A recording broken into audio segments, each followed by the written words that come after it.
a minute. Shut up. Right. Keith, Keith, you've gone up there. Huh? You've moved. I'm here. Yeah, that's right. Right, so this is the Archaeology Cymru Lanthanum Major class. I've got a couple of announcements to make, but we'll do them in a short while. So, oh, and there we go. Clap when Rosamond comes. Not Rosamond, Sue. No, I'm here. No, when Sue joins us. 1, 2, 3, clap. Hey! Has she? I don't know. Boo! Anyway, Rosamond, tell us what you've been up to in 1 minute this week. In 1 minute. Well, I went to St Mary's Well Bay, having heard that there'd been erosion there.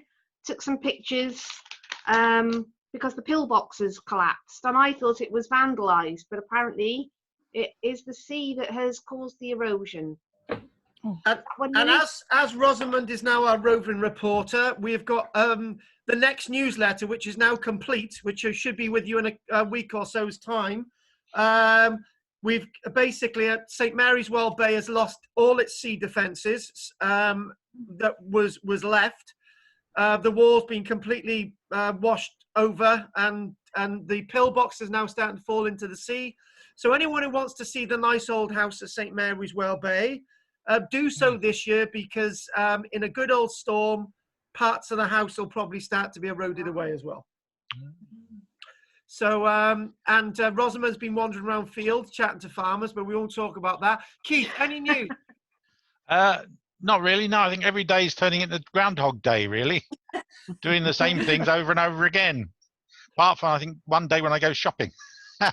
Can I mention Kathy again? Kathy doesn't have Groundhog Day. She said to me on the phone she decided to read her book inside the house on Monday and not outside. Ah, well, that makes a difference. Yeah.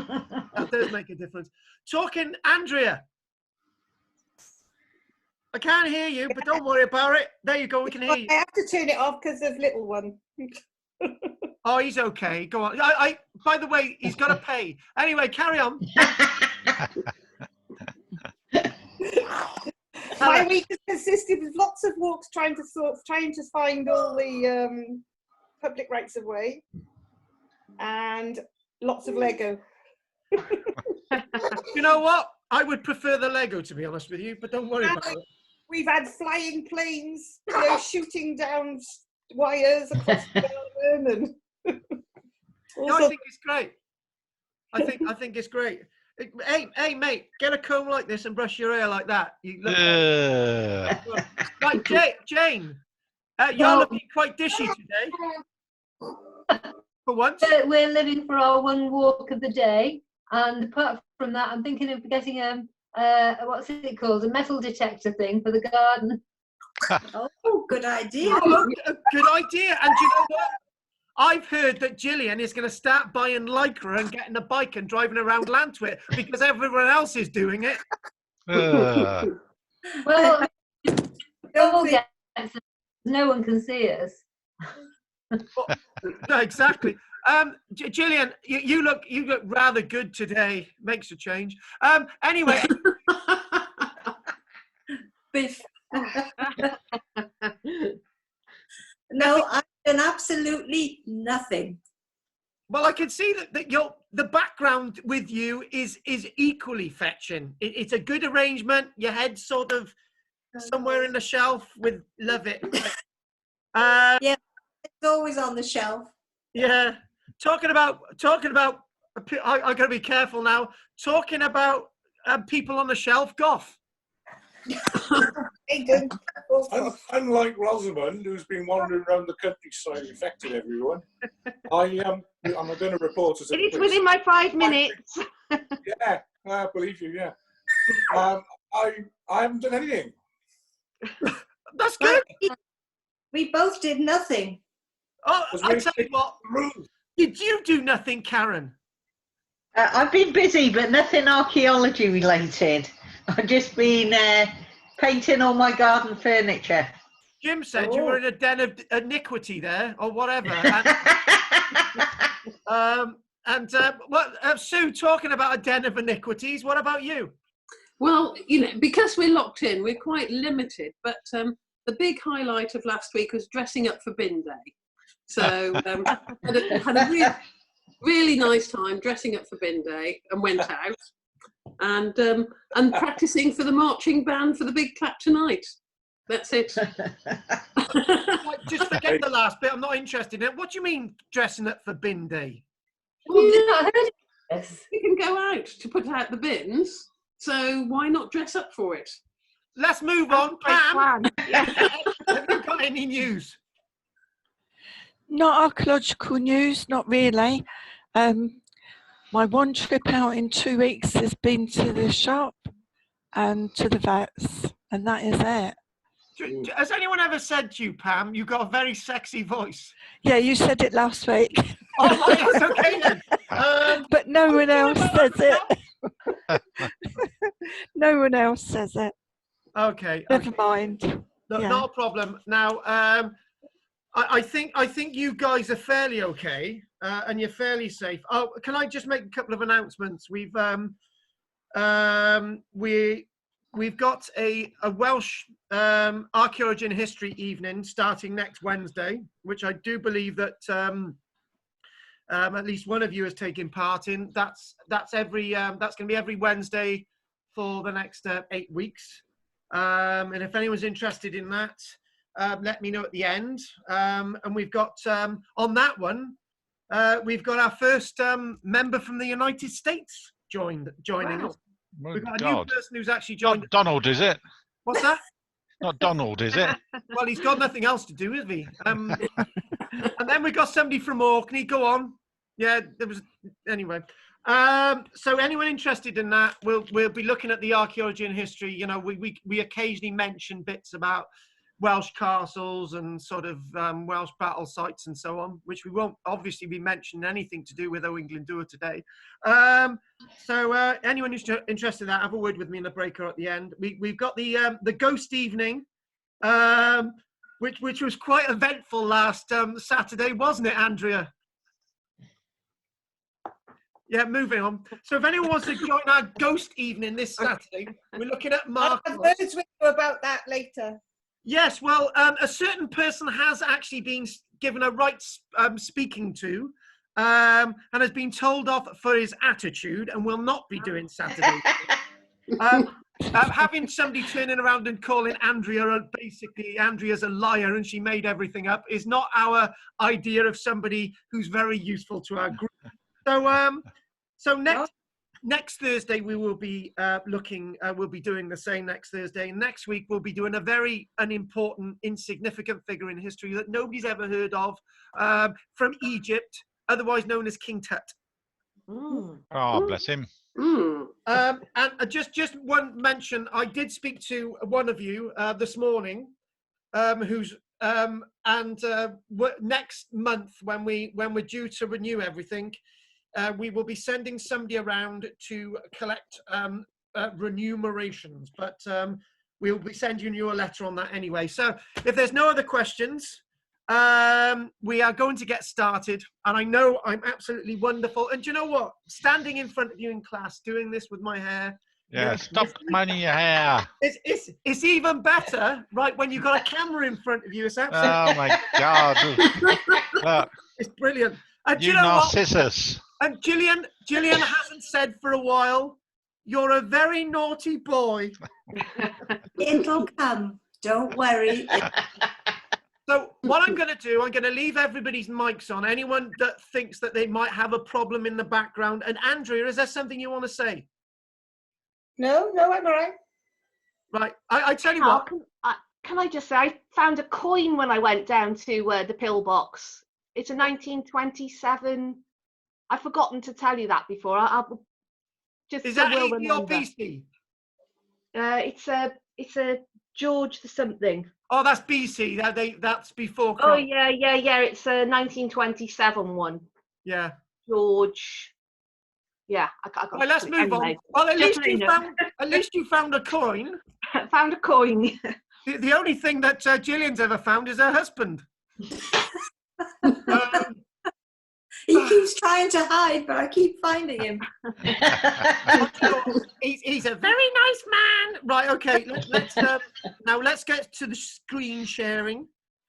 And obviously, what I'm going to do, any noises in the background, I will turn your mic off. So if you're going like this and we can't hear you, it's tough. It's your own fault. Right, Keith, am I sounding loud and clear? 2 fingers up in the air. Right, good. Right, so today we're going to be looking at the exciting archaeology of Owain Glyndwr. Now, the one thing that I will say, anyone who wants a bit more history and background to Owain Glyndwr can easily join us next Wednesday when we start our 8-week course. But I think the theme of Owain Glyndwr is a very awkward one for me to articulate. It's a subject that when we look at Owain Glyndwr, some people can say that Owain Glyndwr is a completely mythical figure, and some people can say that Owain Glyndwr it's based mainly on storytelling and it's myths and legends. And what I'm trying to do today is tear away all that and give you some archaeology about Owain Glyndwr. This is basically the equivalent of trying to find archaeological evidence for King Arthur, right? But obviously there's more evidence for Owain Glyndwr. And I do believe that somebody has a washing machine on in the background. So if you can cut your mic, whoever that is, that would be very useful. So this is actually the home of Owain Glyndwr, or a reconstructed version of the home of Owain Glyndwr. And this is a place known as Glyndwr, otherwise known as Sycharth, and this is northeast part of Wales, and we'll actually show you a map where this place is. So what I am going to do, I'm going to we do have a tiny bit of feedback in the background, so what I'm going to do is I'm going to stop screen sharing a minute. And I'm going to cut all your mics. Good, you're all muted. See, the only voice you can hear is mine. And do you know what? In many ways, being that I'm the only voice you can hear fills me with great joy that I'm the most important person in this group. So when they archaeologically excavated Sycharth, the home of Owain Glyndwr, the sort of parish, the lordship of Glyndwr, they found evidence that was from the 1400s. So we know that somebody was living there in the 1400s.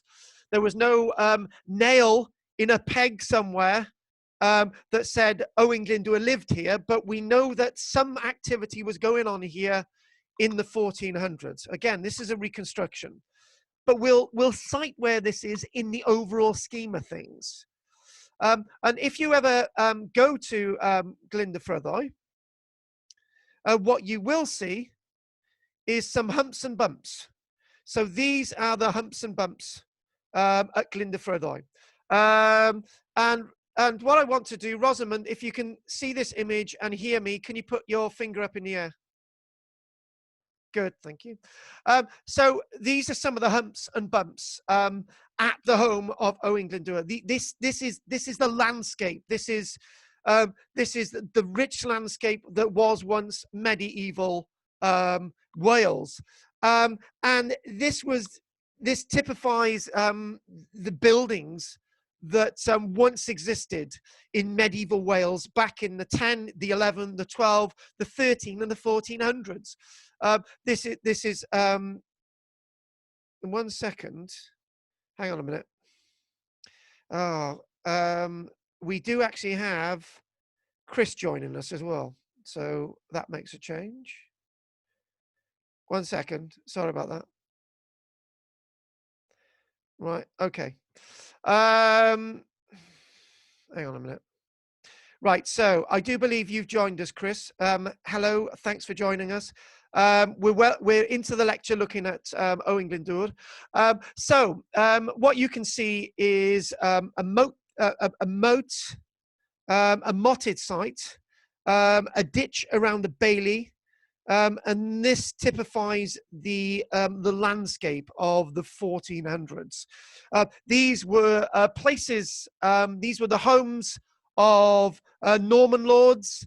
These were also the homes of native lords. And again, excavating a site like this, you would typically find pottery from the medieval period.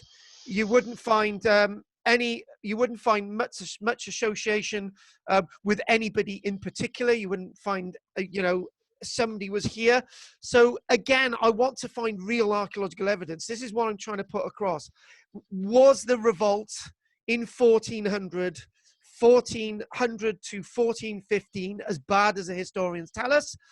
Is there archaeological evidence? Was it worse or better than the historians paint? So this is the journey we're actually going on to today. Just a couple of things to go into. Lord of Glyndwr, Owain Glyndwr. Owain Glyndwr, the background of Owain Glyndwr is quite interesting. He was somebody who fought for the English king. He was a great friend of Richard II, who disappeared in 1399. And with the loss of his great friend, Richard II, Owain Glyndwr was out of favour with the new king, who was Henry IV. And being out of favour with the new king, Henry IV, a dispute grew between Owain Glyndwr and the neighbouring lord, Lord Grey. And Lord Grey was actually a great friend of the new king, Henry Bolingbroke, and Henry IV, who was the father of Henry V, Henry V of Agincourt. We will refer to the prince, the future king, Henry V, as Hal.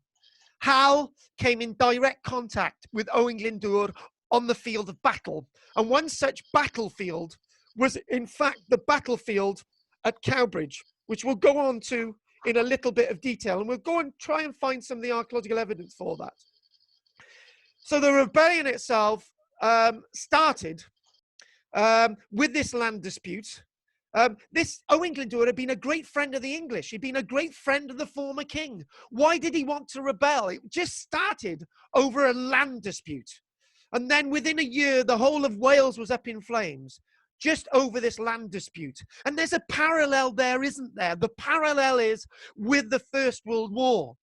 When you look at Serbia, you look at the Black Hand, you look at Princip, you look at the Archduke Ferdinand being assassinated in Sarajevo. And then that led to one of the worst conflicts in human history over a very minor event.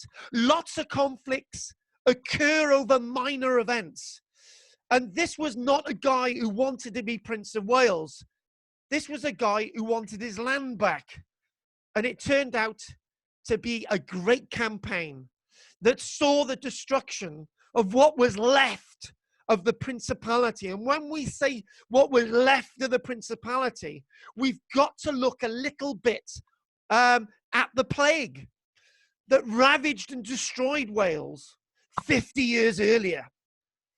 Now, he disappeared in 1415. Some say he disappeared in 1416. Some say Owain Glyndwr never disappeared. He's in a cave with King Arthur sometime. And when you call for Owain Glyndwr and King Arthur to come back, they will save us. Okay, I've gone into myth, legend. Let's go on to archaeological fact. We know he was born sometime in the year 1359, maybe 1360.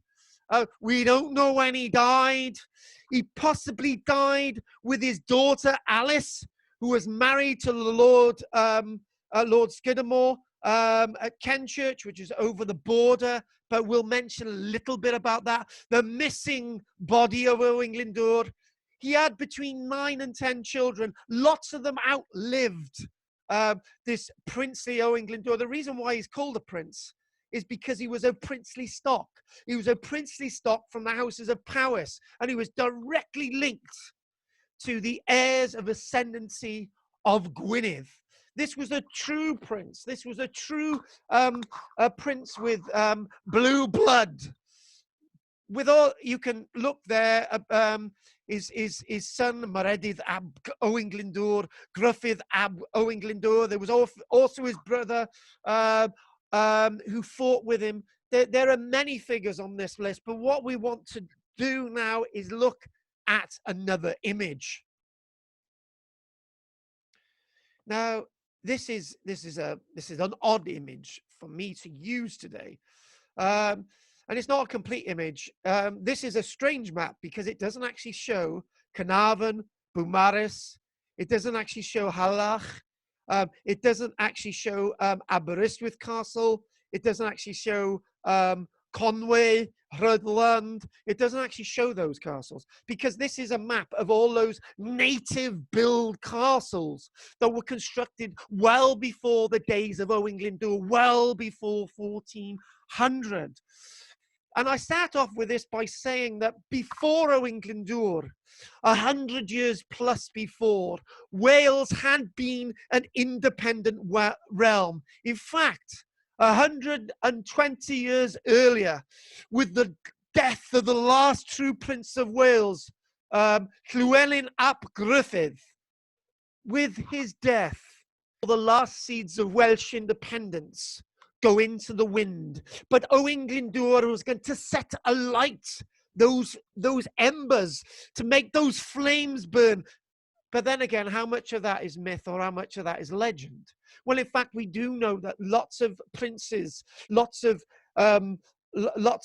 squires and lots of the aristocracy, lots of the native lords, before the Normans came to Wales, built their own castles. It may surprise some of you, and it may not, that the early origins of Koiki Castle, the early origins of Ogmore Castle, was under the hands of a native lord. What you can see at Koiki, what you can see at Ogmore, is the edifice, is the bastardization of our land under the Normans. But before that, what you see is a native built landscape. So that was well before Owain Glyndwr. So we don't just go into the Owain Glyndwr naked and away from the real origins that he aspired to. However, there's another backstory, and the backstory is a story that we see today in another way. And the story that we see today was that in 1349, Wales was hit by the greatest calamity, by the greatest horrors of a new menace. Not war, not insurrection, not crop failures, not anthrax, but the Black Death. Eurestis pestis hit Wales in 1349, and the landscape was absolutely decimated. Some towns in this land, the likes of Trelech, the likes of Carnarvon, probably like the likes of Cardiff, Swansea, and a few in West Wales and one or two in the north, were decimated. 90% death rates. Some villages in Wales were completely wiped out of their populations. And near Cowbridge, Llanfranach Church, that's a good example. When you look at the Vale of Glamorgan, Cosmeston, decimated, annihilated, left the maps forever. This only 50 years later was the seeds for insurrection. Wales was desolate. Owain Glyndwr only took with him the people that were prepared to fight, men, women, and that army was relatively small, very small, to resist the English, those Normans, with their help. It's said that an army of Owain Glyndwr faced, an army of around 1,000 individuals, faced English armies that is said under some historians to total 100,000. So that's one Welsh person at arms to 100 people from over the border. Maybe that's exaggerated. Maybe it's a lot more like 20,000 we are facing. But that's again odds of 1 to 20. The soldiers at Rorke's Drift fared better than that. So the fact of the matter is, this is a big change in the landscape. Demography alters. And can I just stop a minute? And the reason why I want to stop is that somebody keeps leaving and coming back into the group. So what we're going to do, we're going to stop sharing. I need to see what this problem is. And we need to readmit Chris. 1 second. Give her a moment. Chris, are you there? We'll just wait for Chris a minute. It's almost, she's sort of come into the room. Right. Chris, if you're there, I know you keep losing us, but it's good to see you. And everybody, we all welcome you. Right, let's go back to the lecture. So, sharing the screen again. Good. So, back onto the screen. So, we now need to move on to another image. I mentioned this earlier on, but I didn't actually make much of it, did I? You said, what's that thing there? The one thing we know about this person, and I will say this legend, where there's a legend, there's a story waiting to be told. There's a bit of archaeology, there's a bit of history. Owain Glyndwr is more than King Arthur. This is a seal of Owain Glyndwr.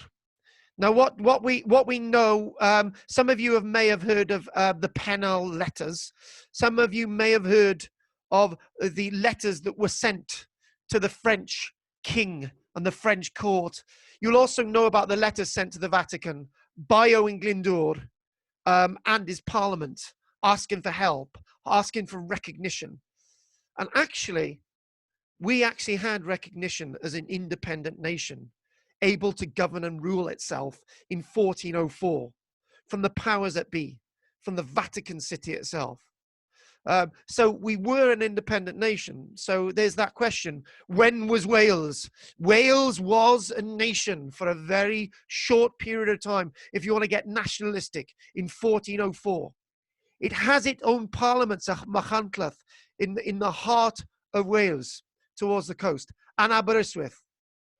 We also saw that Owain Glyndwr felt that there should be a democratic election of representatives to his parliament. He also saw the great vision that there was to be a university in the north and there was to be a university in the south. This is a thinking of a man 600 years ago. Not just any man. This is a person, a representative of the ideas and aspirations of a people that wanted to govern themselves, away from that sense of nationalism. That shield itself is actually shows the coat of arms of Owain Glyndwr. 4 strident lions.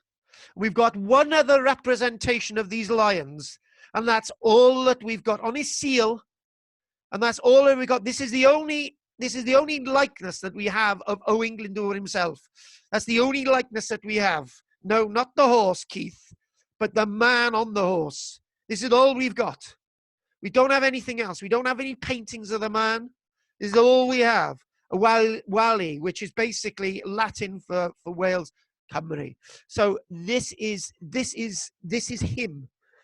He is out there. He is the embodiment. We don't have seals for King Arthur, and we don't really have those types of things. And the reason why I'm knocking King Arthur is not that I don't feel that King Arthur existed or he didn't exist. So I need to make a comparison here, because Owain Glyndwr has been accused as well as being somebody who's fictitious.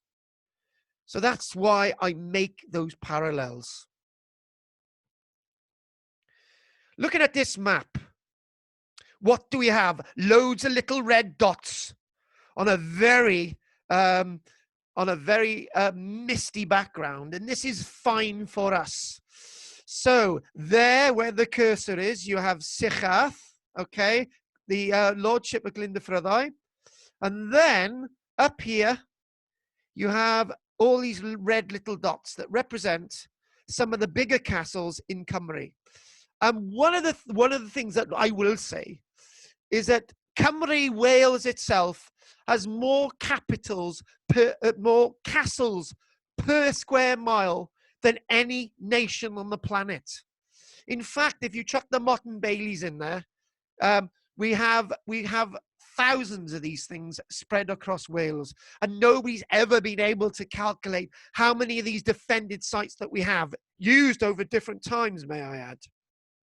Norman invasions into Wales, defensive castles built by the princes, defensive castles built by those damnable English Norman lords, and those castles of great control that were built by Edward Longshanks after the death and the defeat of Owain ap Gruffydd in 1282. And most of these castles here were actually constructed, these red dots, by Edward I to keep those damnable, scumnable Welsh in. And then we start seeing the likes of Caerphilly already being constructed in about 1267. There's a bit before Edward I. And you see all these other wonderful castles in West Wales, these very large castles that exist today.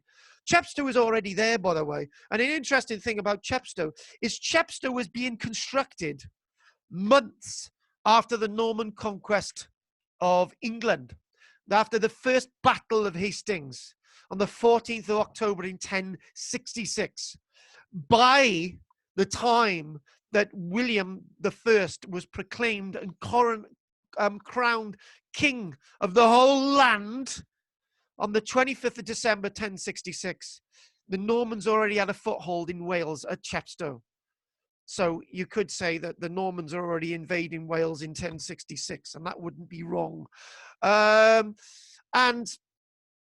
with all that said, it brings the backdrop of history to us. And again, I will mention, anyone interested will learn a lot more about this when we do our Wednesday evenings, starting next week, looking at the history and archaeology of Wales. So, the archaeological evidence for Owain Glyndwr. Let's go back to that.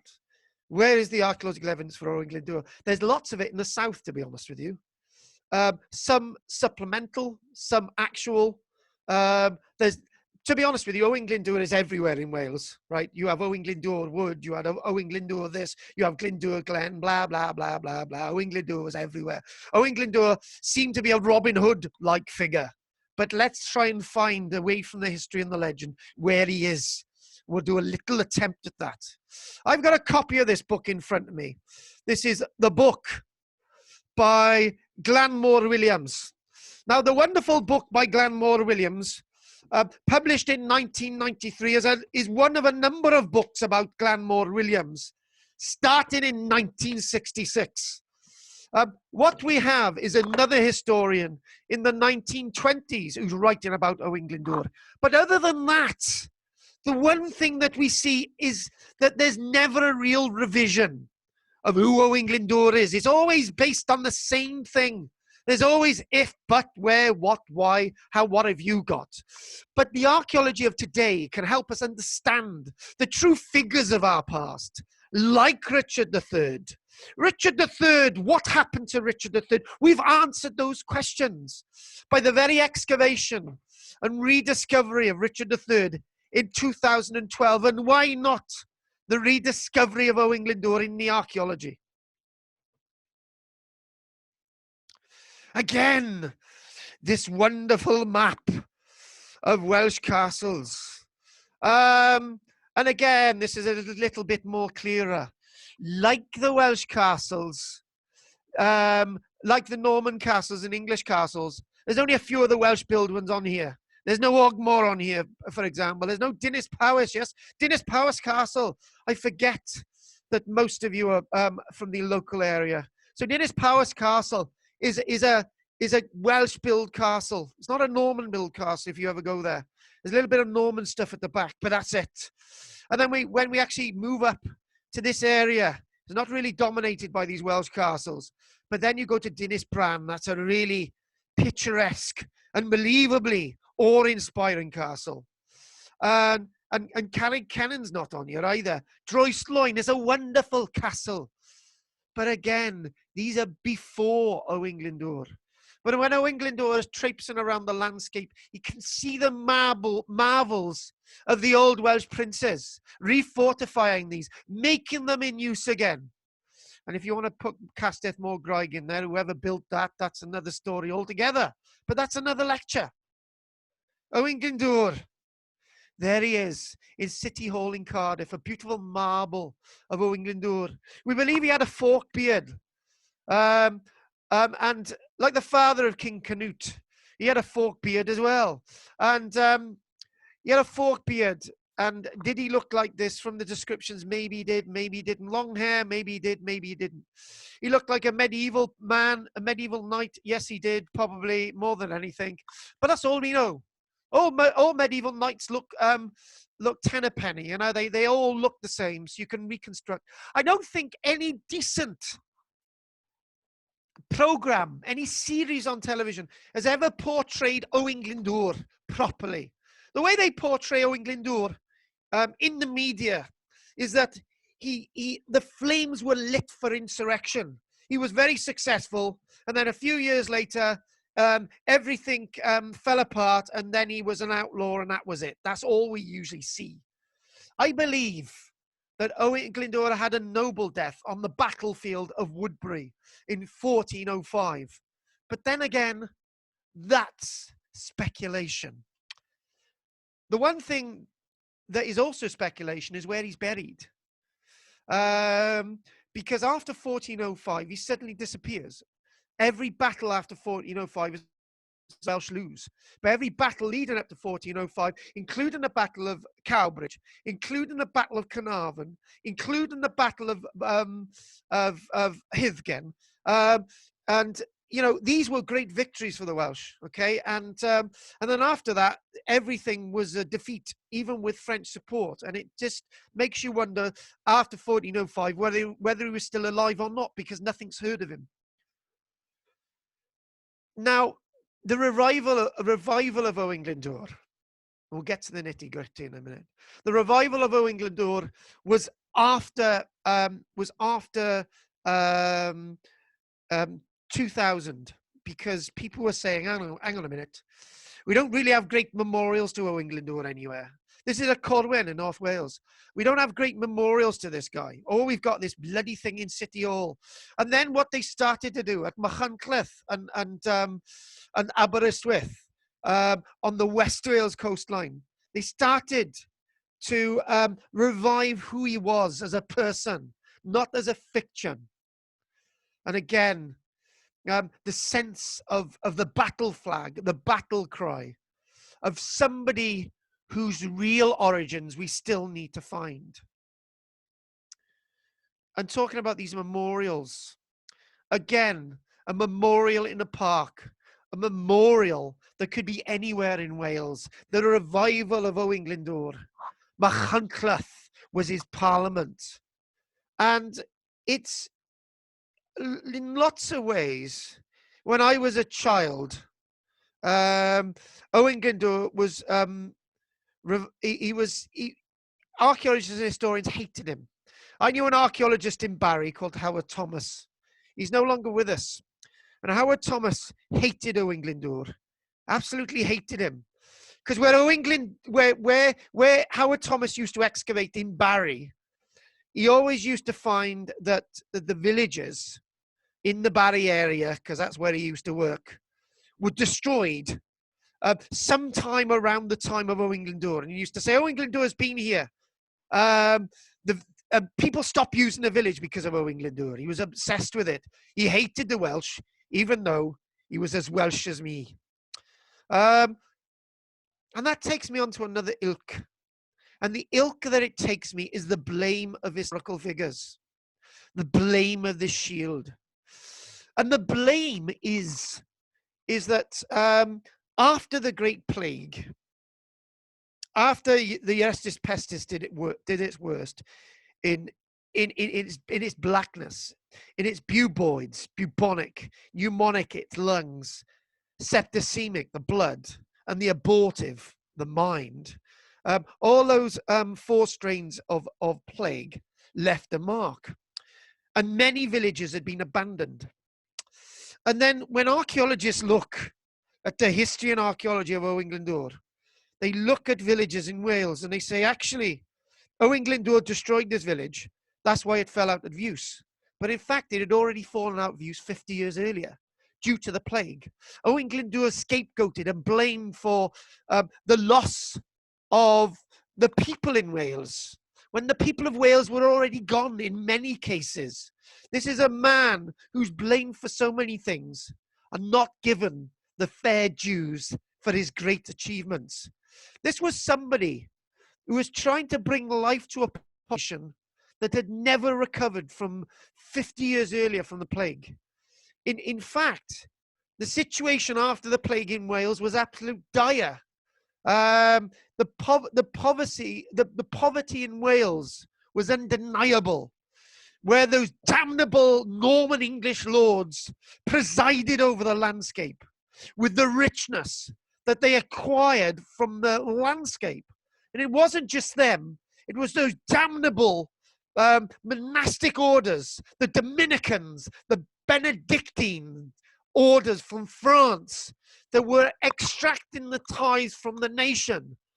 And Owain himself felt he needed to do something about that. Now, this is an interesting map, and it's slightly out of kilter, because the map line should sort of be a bit further over here and so on. But anyway, don't worry about that. It's got a load of names on it. We're not going to spend long on here. But by looking at this, looking at that map, there's battles, there's castles captured, there's insurrections all over the place. From the likes of Cardiff, through the likes of Haverfordwest, through the likes of Gloucester and Woodbury Hill. Again, forget about the order on this. From the likes of the Cardiganshire coastline, for the likes of Oswestry, to Flint, to Beaumaris, to Carnarvon, this landscape itself is in flames. And this is what I wanted to show you with this. Not the actual exact locations. I tell you what, if we looked at all the exact locations on the map, we would be on here forever. So let's not do that. So what I'd like to do is let's get to here. Now, come on. One of you shout at me. And what I'd like to do now is I would like to bring one of you in to keep me company. So I'm going to choose my Goff. Okay, whose mic will be unmuted. I want Goff to come on the journey with me. So unmute, good. Okay, it's not really working. And I will choose Gillian, because I like to hear Gillian's voice. Unmute. Okay, I've managed to do Gillian's on the iPad. Okay, and for some reason, unmute. I can't, right. I've got 2 of you on my journey now. So I've got Gillian and I've got Pam. So come with me on my little journey. I'd like to hear your tones. So let's go back to this. Now, why are we looking at Cardiff Castle, Pam and Gillian? Why are we at Cardiff Castle? This is a Norman build castle. And much of what you can see at Cardiff was actually rebuilt from 1877 onwards, using William Burgess, the great architect, under the patronage of the Marquis of Bute. I think we're looking at the 3rd Marquis of Bute. Most of this was rebuilt. Most of the walls at Caerphilly were rebuilt, okay? The Shell Keep, most of this was rebuilt. Why are we here? What's this got to do with Owain Glyndwr? Really good question, Pam. And what this has got to do with Owain Glyndwr is, if we zoom in a bit, that there, the well, Why are we looking at a well? What's a well got to do with Owain Glyndwr? Why is that archaeological evidence? The well was not built by Owain Glyndwr, but what was found down the well has got everything to do with Owain Glyndwr. What was found down the well a few years ago was a cannon dating from roughly 1400. Yes, they did have small cannons in 1400, but on the battlefield, they're absolutely useless. By the time you've loaded a cannon, and by the time you fired it, hopefully it doesn't blow up when you're firing it, right? The enemy upon you, it's no good, right? They found a cannon down there dating to about 1400, 1401. Why? Why is there a cannon down the well? Very interesting. It fits the time of 1400. Wonderful piece of evidence. Cardiff Castle, about 1401, 1402, was captured, like the town of Cardiff, by the Welsh rebels. We know that. Well, we think we know it. It's written down in the history. But the well, what was found down that well gives us a bit of archaeological information. It proves that at that time, around 1400, something drastic happened in Cardiff. The Owain Glyndwr revolt. Add the history with the archaeology. The archaeology shines better than the history because the history can be made up. The reason why the well was being tossed down, the reason why the cannon had been tossed down the well, not the full cannon, just the iron bit of the cannon, right, was because to Owain Glyndwr's army, it was of no use. Simply because if they used the cannon, they would have had to have moved it around with them. That would have used up men and supplies. They had no gunpowder anyway, so what was the use? So the cannon went down the well. The history side of Cardiff is quite fluffy, is quite feathery. And why it's quite fluffy and quite feathery is that there. That's the Greyfriars Garden. That's the sunken garden, which I used to go to when I was a child. It's the only part of Cardiff you can actually sit down and see no weirdos wandering around. This area itself was the area in the 1940s, 1950s, 1960s, and I know some of you can remember it, still up until when I was born, 1975, there was still stuff standing in Cardiff associated with the Grey Friary. Now once the home of the Herberts, a few hundred years ago. But they demolished it all down. And the reason why the friary remains standing amongst the Owain Glyndwr revolt, because the Grey Friars were actually friends of Owain Glyndwr, whereas the White Friars, which had a friary near St. Mary's Church, which is further on down near the central train station, they were not friends of Owain Glyndwr. The Black Friars, the Dominicans, they were not friends of Owain Glyndwr. So the White and the Black Friars were not friends. And their friaries, their monastic places were actually burnt down. The monastic buildings were actually burnt down by Owain Glyndwr's troops. But the Grey Friary wasn't, because they were friends of Owain Glyndwr. Supplemental evidence, but the reason why that remained was that they were friends of Owain Glyndwr. The reason why we got evidence of the others being destroyed at that time was because of Owain Glyndwr. And interestingly enough, this site itself has a role to play when we look at the Battle of Cowbridge, a very important role to play. Because by about 1404, the castle itself was back in the hands of the English, the Normans, who used the Ply Port to try and assist those lords who were still resisting Owain Glyndwr's rule in South Wales. But that, we'll come on a little bit to that story, but more of that on our Wednesday evening classes. So does that sound, Gillian? Is this sounding okay so far? Yeah, it sounds good. I'm glad you said, well, the reason why I've got you on, Gillian, is you wouldn't say anything else. What about you, Pam? Yes, it does. It's a bit more of Cardiff Castle. And I remember a friend sending me a picture, and it shows part of the Roman wall there that still exists. Well, actually, to be honest with you, we'll do a little bit of that because you're Pam and you're in Bulgaria. The wonderful thing is that in 18... What's that, Gillian? I have to say, we knew it as the Gorsedd Gardens. Oh, did you now? Because there's another standing stone circle outside Cardiff Castle's main museum as well. You haven't got the two confused, have you? But if they were known as the Gorsedd Gardens, then it's got that feeling, hasn't it? Yeah, to me it was. it's got that feeling. It really does. It's got that. There's a bit of sanctuary there in amongst the diaspora of Cardiff. Yeah, yeah. So, Gillian, I give you a rope and you take it a mile. Anyway, I love you to bits, Gillian. But one thing about when you look at the outline of the wall in front and all the way around, when William Burgess was told that to rebuild the walls of Cardiff Castle, he found the Roman remains. And to be honest with you, right, when you go inside the castle and you actually go into the museum behind where the cursor is, you can touch the original Roman wall. And that is one of the most enchanting feelings that I can remember when I was a child and I got into archaeology, knowing that the wall I was touching, feeling, loving, having oral intercourse with when I was a child was actually real. And yes, it's true to say that the wall that William Burgess was constructing was directly on top of the Roman wall, and I think that's great. I think they respected that, and that's a good point.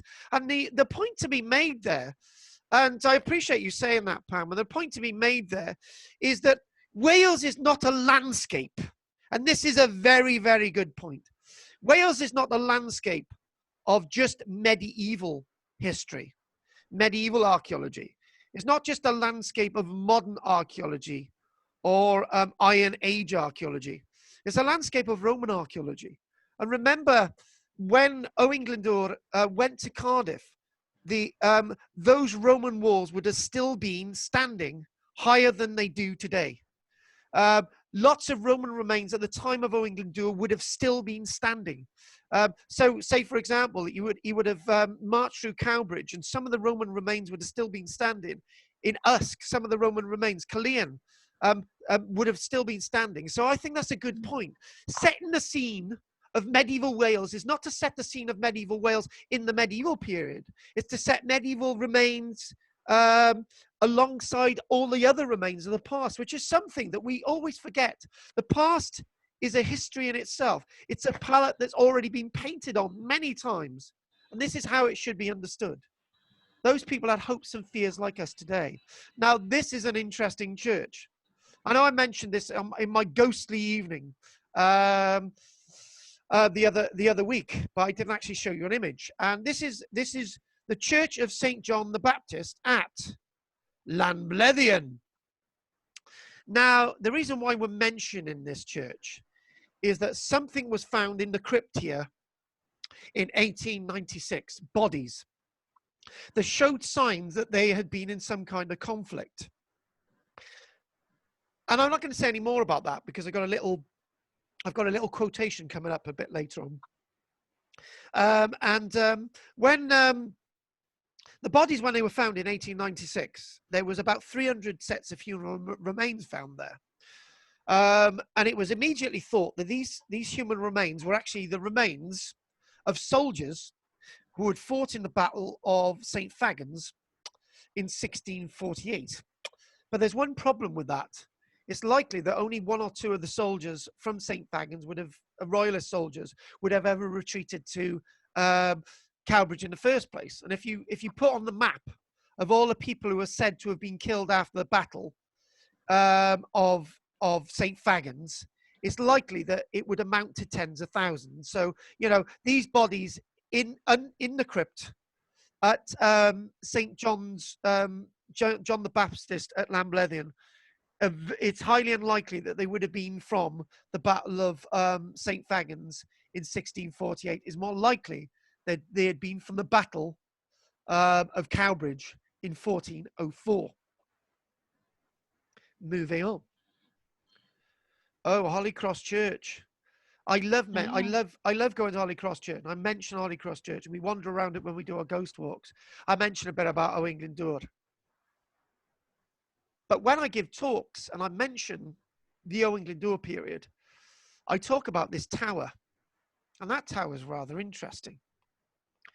Just a few facts about Cowbridge. The church itself is on a south-north alignment, so it's not east-west alignment, which is queer.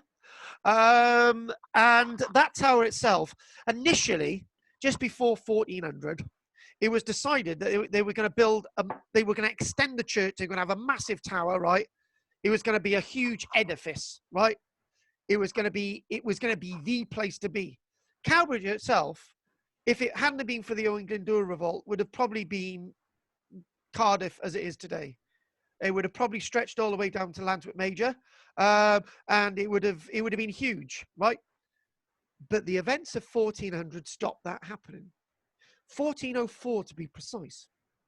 They never built this really large tower and this really large church. They didn't expand on it because the money was then used for the repair of Cowbridge after the Owain Glyndwr revolt, not the construction of a very large tower and an extension to the church. What money was then raised a few years later was used in constructing a smaller tower, that circular tower there today. And then on the opposite side is an aisle.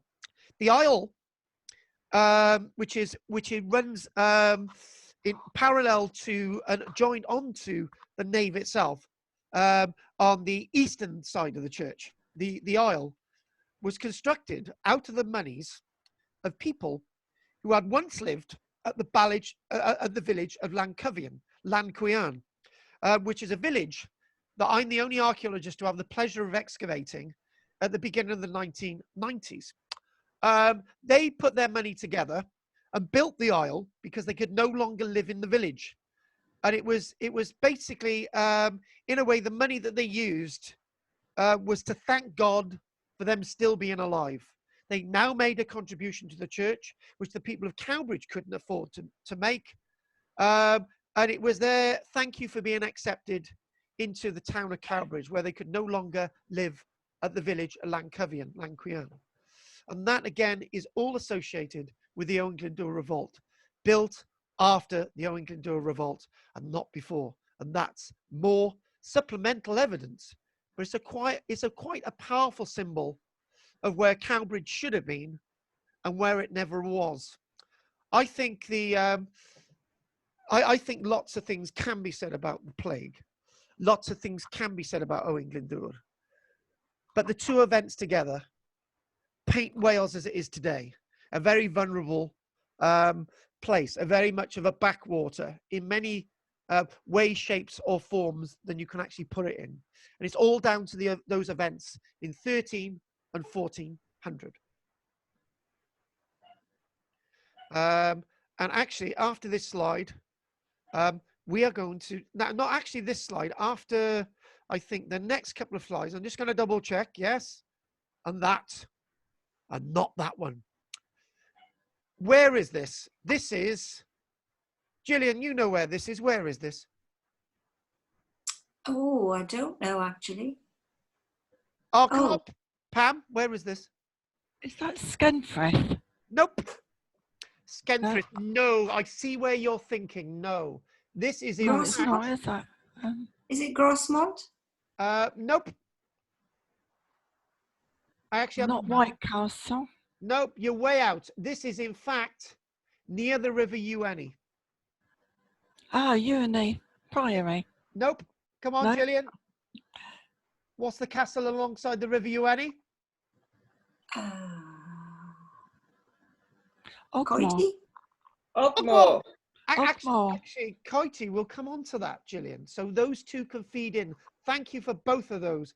Do you know what? It's wonderful being joined by you two. It's almost as if we got a little class by ourselves. Do you know? I'm gonna have to pick on a couple of you after the break as well. So this is Ogmore Castle. Why are we mentioning Ogmore Castle? It's not in the story, is it? It's a powerful part of the Owain Glyndwr revolt, and the reason why it's powerful is two historical notations and the way Ogmore Castle is today. Ogmore Castle is alongside the River Ueni, but that is another story. When I was a child, when I say when I was a child, I used to love researching into Owain Glyndwr. I had a very good friend called David Llewellyn. And whilst I was, a few years later, when I was excavating a Llanquhian village, which was at the back of Hollybush Farm, otherwise known as Langford's Farm, When I was excavating, I did a lot of research. Most of what I'm telling you today, you cannot find on the internet. It's in 1 or 2 books. You won't find it on the internet. This is why books are very useful still. You don't find everything on the internet. And one of the things I found in a book in the Barry Library back in the day, it basically said that in 1400-ish, Owain Glyndwr is blamed for destroying the village of Ogmore by Sea. He burns it to the ground. And you start to think, why would he burn Ogmore by Sea village to the ground? It makes no sense. What if you put in the plague 50 years earlier and blame the plague for the destruction of the village? So Owain Glyndwr then is bastardized. He's hated. He's given the blame for the destruction of a village, the destruction of the landscape. And I don't think that's fair, because there's no reason why he should have burnt Ogmore by Sea's village down to the ground, which is along the coast, a kilometre away from Ogmore Castle. And then you go to Ogmore Castle as well. You look at these ruinous images. Let's go away from this. Let's go on to one of the other images. There you go. Ogmore Castle itself. It's not a very powerful castle at all. Forget Owain Glyndwr a minute. This castle was originally built by a native prince. And how do I know it was originally built by a native prince? Me being an idiot. Well, years ago, I used to do guided walks around Ogmore Castle. This was about 1995. The reason why I was a bit of an idiot, I believed everything the Cadw said. The Cadw booklets said that it was built there alongside the sea, alongside the river, with stepping stones alongside the river, and it mentioned nothing about the harbour at the back. It was built by the Delanders family. It was attacked by the Welsh a few times. It fell out of use. Fanny's your aunt. That's the history, right? And by being an idiot, I didn't actually research, because I was constantly being asked, why are there stepping stones alongside the castle when there's a harbour at the back? Surely if these are ancient stepping stones, you wouldn't have been able to get to the harbour, even at high tide. The answer was, well, of course you could have, because it wasn't a harbour, because I believed everything the Cadw said. And then you had the question of, isn't this a very small castle? Wouldn't it be poorly defended? And I'm thinking, there's a moat around, there's a ditch around the outside. By the way, moat in different parts of the country is also the name used for a ditch. Or in other parts of the country, that's the mound in the middle. So yeah, a mixture of words there. Because in that direction, towards the Vale of Glamorgan, so towards the east, it's overlooked by a hill. And I said, well, the reason why that is because they built the castle to create a frontier, against the people beyond. And one of those castles as part of that frontier was Newcastle in Bridgend, and the other one was Koiki. Thanks for mentioning that, guys. Actually, then I started to do some research, and the research told me that in a very old Ministry of Works book from 1960, it said Castle was probably built by a Welsh prince. And then years later, that's not in any of the literature, right? And I thought, that's interesting. Do you know what? That explained why it was overlooked by a hill, because the whole of Wales was controlled by the Welsh princes, right? It didn't need to have a castle on the hill. It just needed a castle alongside a river so it could be supplied. And this was a castle, a wooden, albeit a wooden with a bit of stone castle. It was operated by a Welsh lord, and it was a place to collect taxes and stuff, and that was fine, right? And that explained the location. And then the harbour at the back was to be fed by the sea. Stepping stones were not there. They're not ancient. And then I started to realise the facts with the castle. And then I started to go even deeper. And the deeperness was this building. This is a courthouse that is in the Bailey area of Ogmore Castle. And why is this important? If you ever go to Ogmore Castle, what you do see is it cuts into an earlier lime kiln, which had, or a corn drying kiln, more likely. And that kiln itself had been cut into by this courthouse, meaning that this was a lot later than the remains of the castle and the structure alongside it. Why is this there? Well, looking into the records, it said that because the castle had been so ruined sometime around the 1400s, and I wonder why and how, it took them a few years to get the money together to build a court building for the new court structure of Wales. They actually asked for money from the king to actually build this court structure because there was no money locally to build it, because the landscape had been ravaged by something in 1400. And that building itself is more evidence of Owain Glyndwr, that the building was built years after the time it should have been, because it could not be built in 1400. It had to be built in around the 1440s.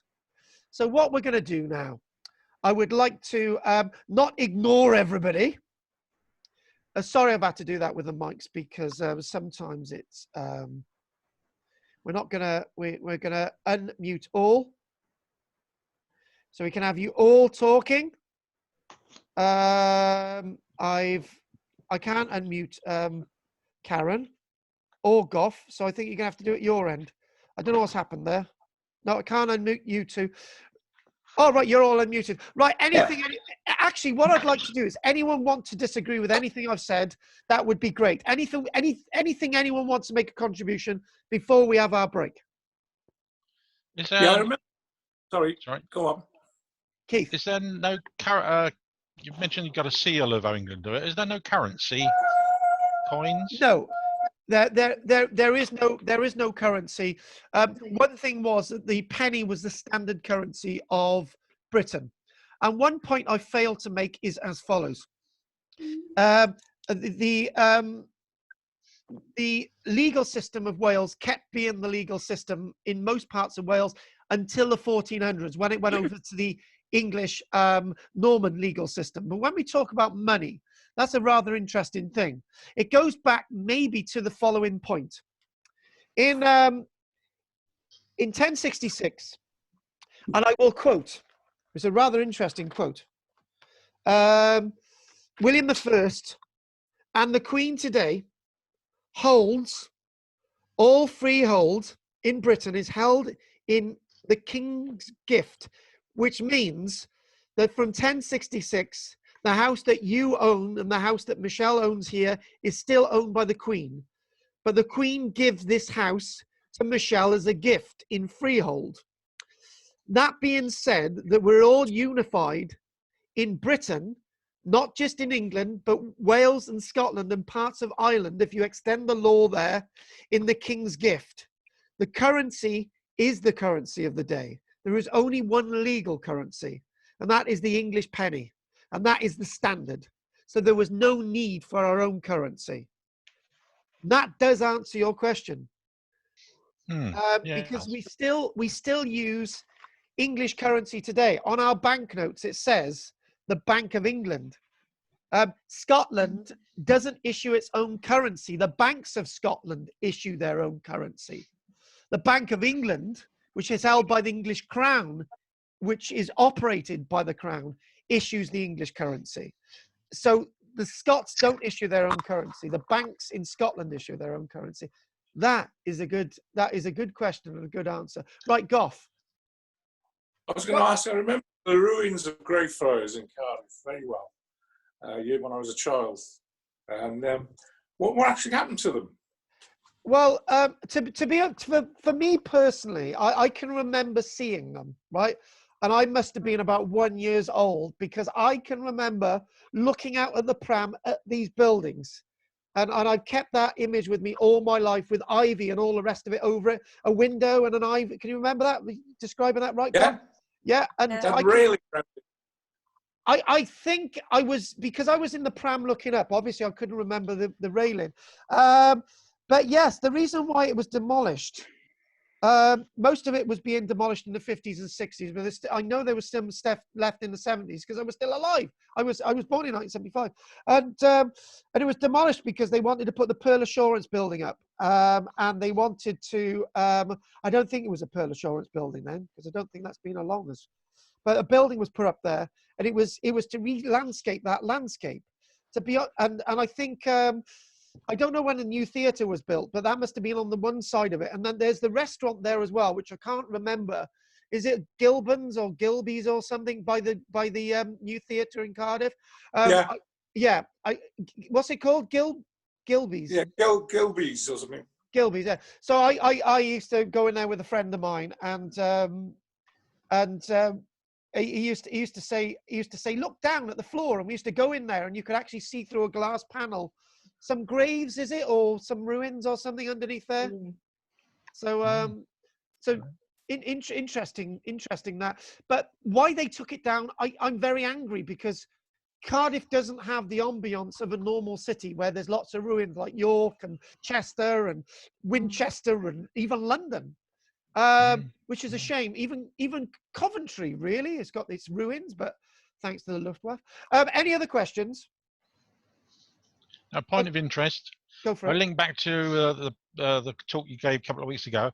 Owain Glyndwr's mate Henry Bolingbroke, who became Henry IV, also crusaded with the Teutonic Knights. Bastard.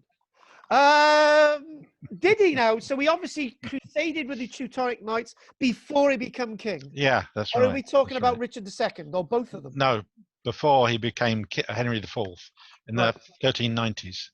That is interesting. So obviously the Teutonic Wars were still going on for no apparent reason, just for the sake of it. Oh yeah, carried on for another 100 years.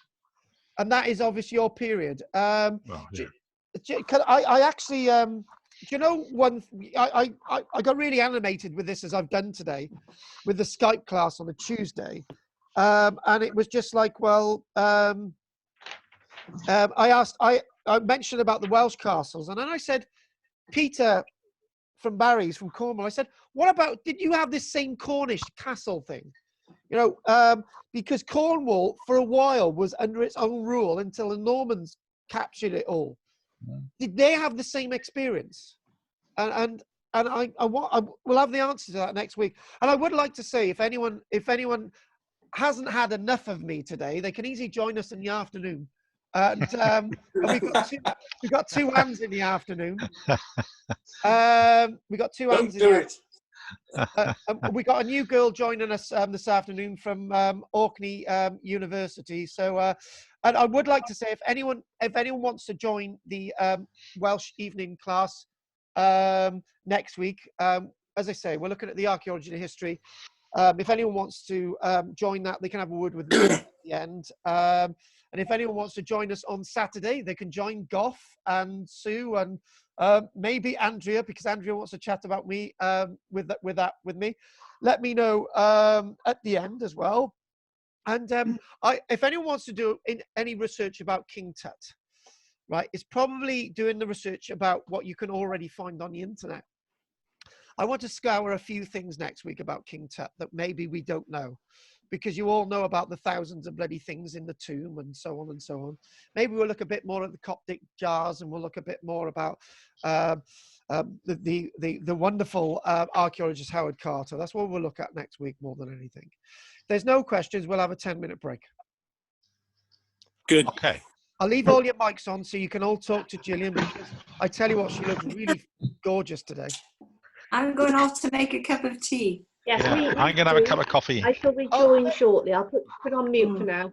Gillian, make sure you wash the dishes that you usually do in the Lanthanum Major class, because you've got to get in practice for when we come back. No, I don't ever wash them. Yeah, I know you don't. You're lazy. Right. So, Sue, can I just want to put something out in the air. You know, you haven't actually. Mm-hmm. You haven't actually been to our classes in Lanthanum Major, actually the physical classes yet. No, not the. Now the thing is, right, I'm going to have to be very careful when we start back, because some people won't be able to start back because they'll be still in isolation.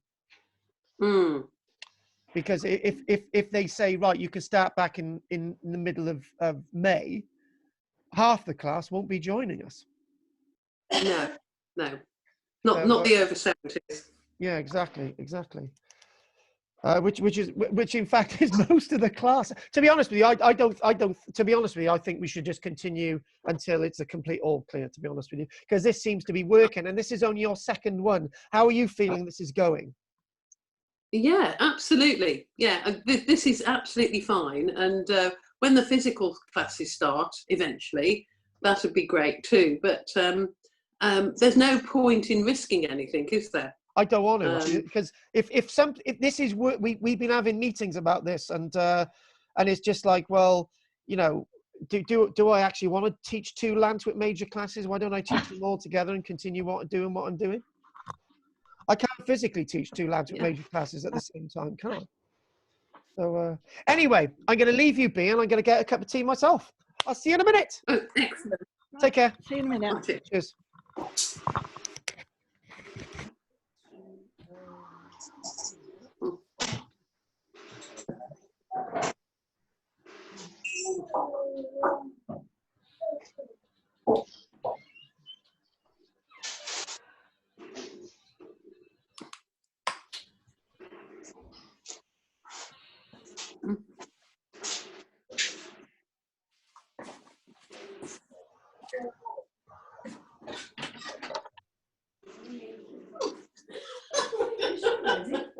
No, it's just the bread. It's really interesting. What is it? I never know what freehold is. You know, you buy a house in freehold. All the houses are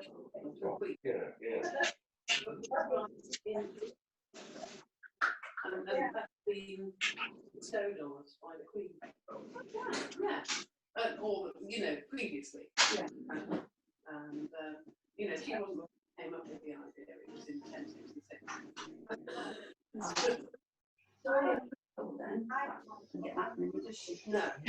So, yeah, but that's amazing, isn't it?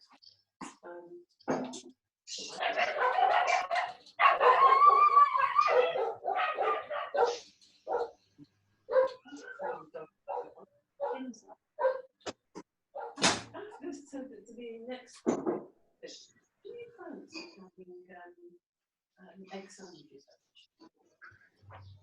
Yeah, because I just thought the response. Yeah. Not really straight away though, is it? Oh no, it's just basically so that they really have time to do that. Because they're much nicer when they're properly cold, right, than when they're just cooled off.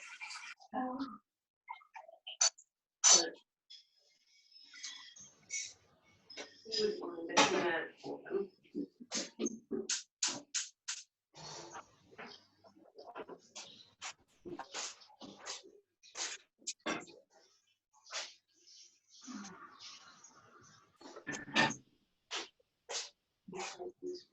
Homemade on it. Yeah, that's definitely the egg rejected. They're rejecting a lot of white ones, just go to bakery and that, because people don't make white eggs, they like to see brown stuff on the stack as well. It's more visually appealing. Yeah. Yeah. Yeah. Yes, so then that would be nice and cool. Right, would you like a coffee? Yeah, if you've got 10 minutes. Yeah, we've got 10 minutes. It's very well organised this morning. It's lots of really good sort of visual. Yeah. And perhaps you know this. And I think, and I also think that sort of some of the things that he's planned to put on the Friday, on the Saturday thing, he couldn't do it. Oh, no. You there?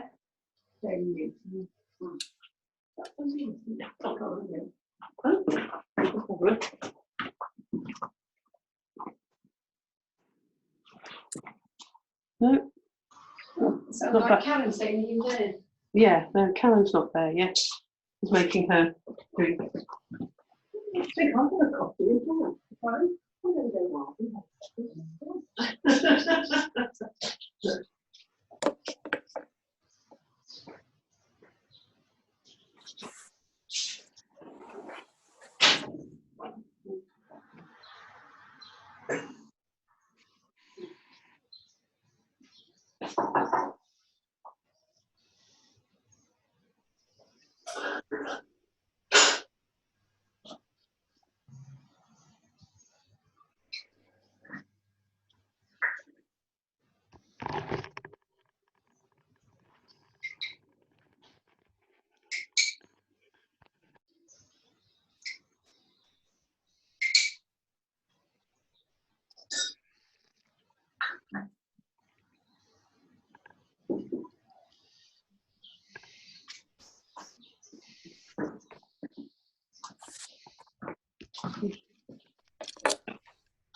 Yeah.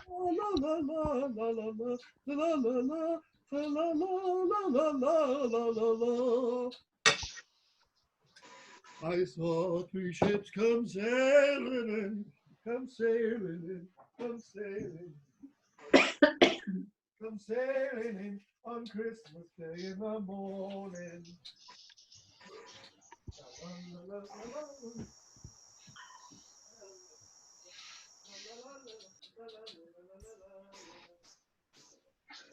Hello. Hello. I'm just going back to my class. Oh, you're an archaeology. Yeah. Yeah. So I'm unavailable.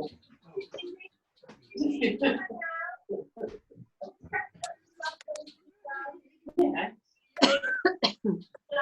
I saw 3 ships come sailing. Are you off on a walk or running? Oh. Yeah. We go through Sigmundson around Lanthanum. Just gorgeous. Lots of ferns, very available in the bank. So through Sigmundson towards Lanthanum, and you pass this, road that's all got trees all around it. Oh. And it's very Are you there, Gillian? Yes, I'm here. Oh, hang on a minute. Hang on a minute. Oh, isn't it good to be sat down, just you and me? Me. Well, I'm not interested in you, Keith. I'm glad of that. That's a relief. Yeah, I'm missing my old battle axe, Kathy. Do you know what? Ellen's hand is healing. Terry said to me the other day, she said, if I was younger, I would ravish you. What else? That's because of the lockdown. Yeah. I'm going to take that I'm going to take that as a compliment anyway. She must be desperate. Dennis said he's sick of being taken a piss out of. And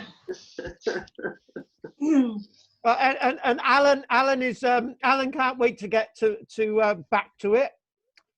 Where's Jim today? Oh yeah, he's moving. Oh yeah. Oh, moving, is he? All right. Which is actually against the law, but he's moving. Where's he moving to? Ham Manor Park. Yeah. He's moving into a new bordello. Him and his missus are shacking up together. They're getting rid of both their homes and they're moving in together. Oh. Oh, good for them. So in other words, Jim's renewal rate is 480 quid because he's got loads of money. Are we going to see the chickens or the ducks today? Did we see them last week? Yeah. We saw the chickens and you promised us the duck this week, but there you go. I'll go and get Bear then. Hang on a minute, I'll go and get my Bear. We couldn't tell which was the chicken and which was you. I think the chicken was the one with the glasses, wasn't it? Probably, yeah. It was the better looking one, certainly. I just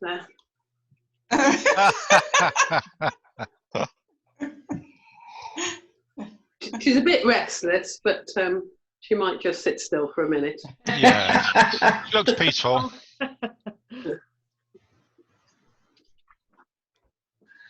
Oh, she feels better. Oh. Oh.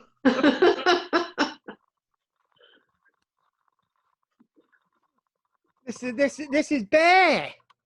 Oh, hello, Bear. This is Bear. She's my Where's bear. Bear? Ah, She's lovely. Oh, she. she. She's my bear. Can Look at there. Can we ask why she's called Bear? Because she. Look, here we go. She looks like a bear. She smells like a bear. She's white like a bear. You got two legs. I've never heard of it.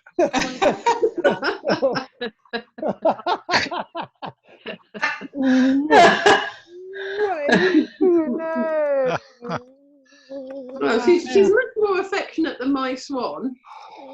Hmm. And she's, oh, Yeah. she's lovely, isn't you? Look at you. Anyway, I better put her back because Daddy's missing her. So, anyway, It's get like- started then. like- Anyway, I got my toast here. It's like Titch and Quackers. By the way, we've got about 15 to 20 duck eggs at this minute, but nobody wants them. Oh. So because we can't get them delivered. So I'll put it back. Lovely.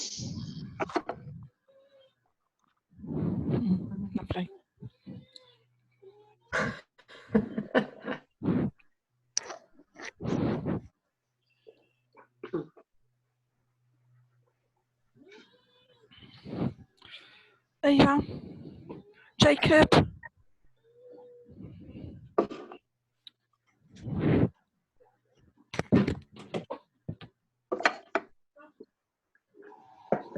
A bit more milk in my coffee.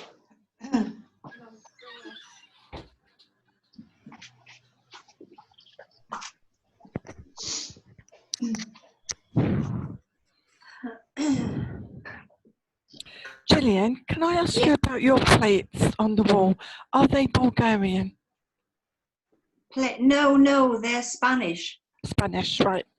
I've been looking at them and I thought, I'm sure they're Bulgarian, but similar, but no, not. They're quite old now, but Yeah. What's you're quite old now, are you? I'm very old. I'll be one of the last to let out from lockdown. Should never be let out. Gillian, can I ask you? Should never be let out. Have they actually given you a date that your lockdown finishes? No. No, it's most likely going to be extended as well, isn't it? Mm. It seems very, very likely. But I'm enjoying myself. Yes, me too. Yeah, it's really lovely to have no social obligations. The only thing is the family. I miss seeing them, but the rest of it, no, it's fine. Yeah. Yeah, see fine with it. Yeah. I see enough of my family. Where are they? Well, I only see them on FaceTime, and that's not the same. That I miss seeing them properly. Mm. But apart from that, yeah, fine. Mm. I got You shouldn't lick the knife. Now you are. Yeah. So naughty. I got to remind you that some of the men have to do the washing up this week. That's come from Kathy. Oh. Keith is the only one.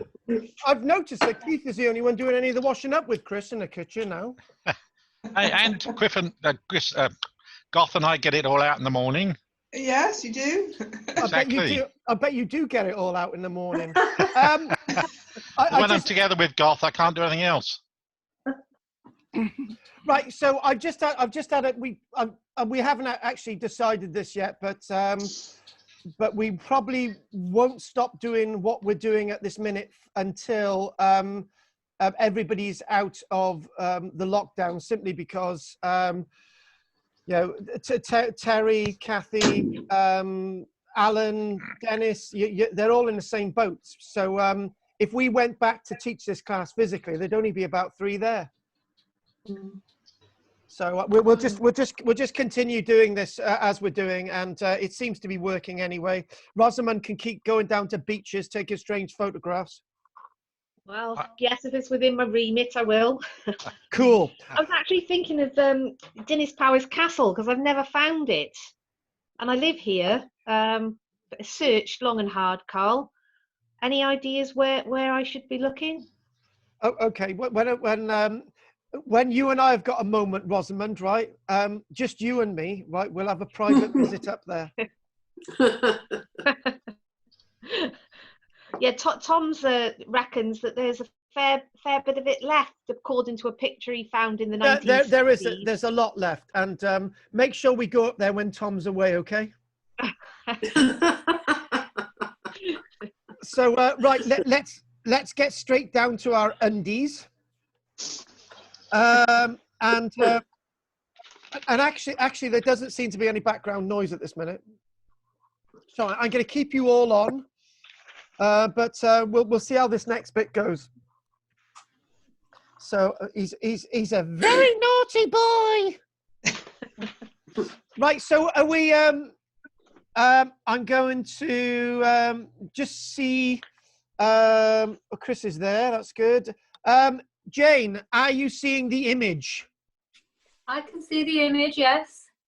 I can see the image. There's a song there. I've forgotten what it is. I can see the light. Sorry. Right, so here we go. So all you can see now is me and hear me, which is fine by me. I'm not a vain person. So just to sort of recap, hang on a minute. I've got to do my hair a minute, guys. Hang on. Here we go. There we go. Just to do a little bit of a recap.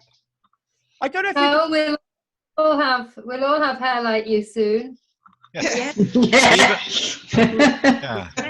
Even me. Even you.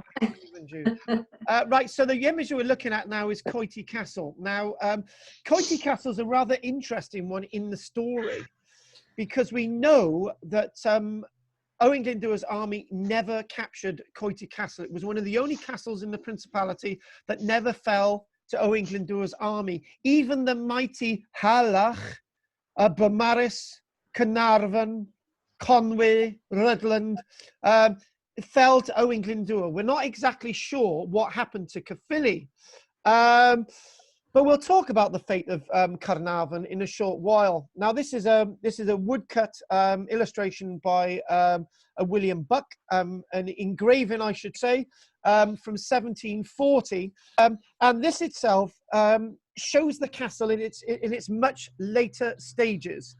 Towards the left, you have one bailey area, and towards the right, you would have had another bailey area with the local church. And what I'm going to do at this second, I'm going to close the door because I can hear something happening. Hang on.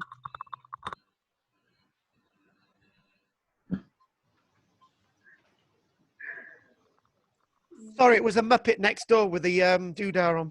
So what were we saying? So this is a very strong. Got another Muppet here, Carl.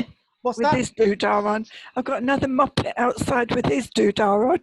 Can you hear it? I tell you what. Oh, that's you, is it? It could be, actually. There's nothing wrong. We can't stop him. Everybody's got their doodahs and their hurdy-gurdies, right? Anyway, so the one thing around this would have had a very deep ditch around the outside, but it's not shown in this illustration. So it was a very formidable castle. It was never captured by Owain Glyndwr's men. It was reported many times that the defenders of the Gamage family wanted help to lift the siege. They wanted assistance. But Owain Glyndwr never ever captured the castle. And that's in the history. Is there any evidence of Owain Glyndwr's assault on the castle? The answer is no. But we have another reference as well.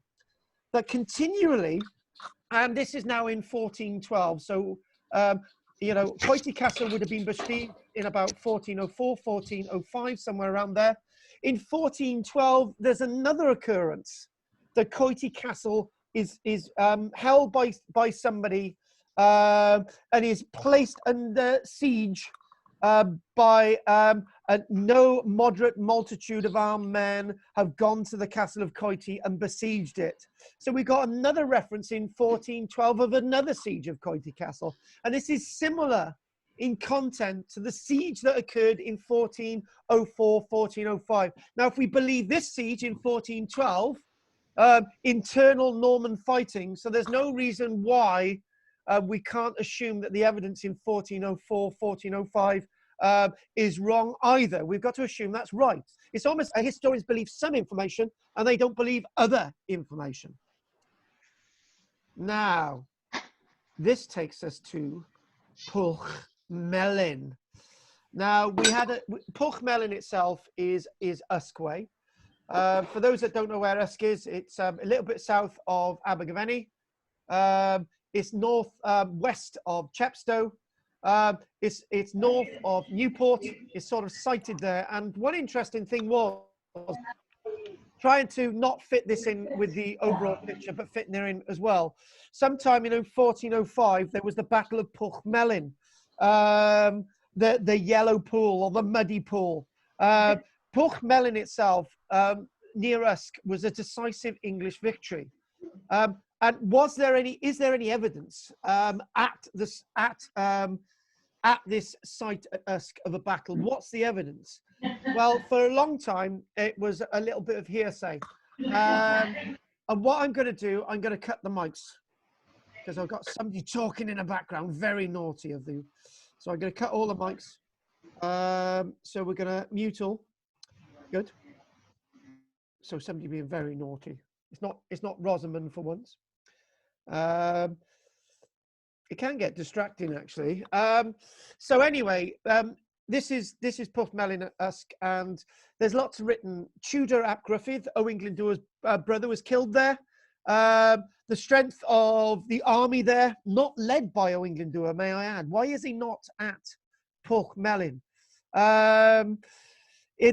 The fighting was led by Tudor ap Gruffydd and also Gruffydd ap Owain Glyndwr, who is a son of Owain. He was actually captured and sent to the Tower of London, died in 1412. And it was a decisive English victory. The Welsh army was annihilated. Now, this history is written down by the English, so we could think that this is just propaganda. This is all made up. But there's an interesting taint to the story.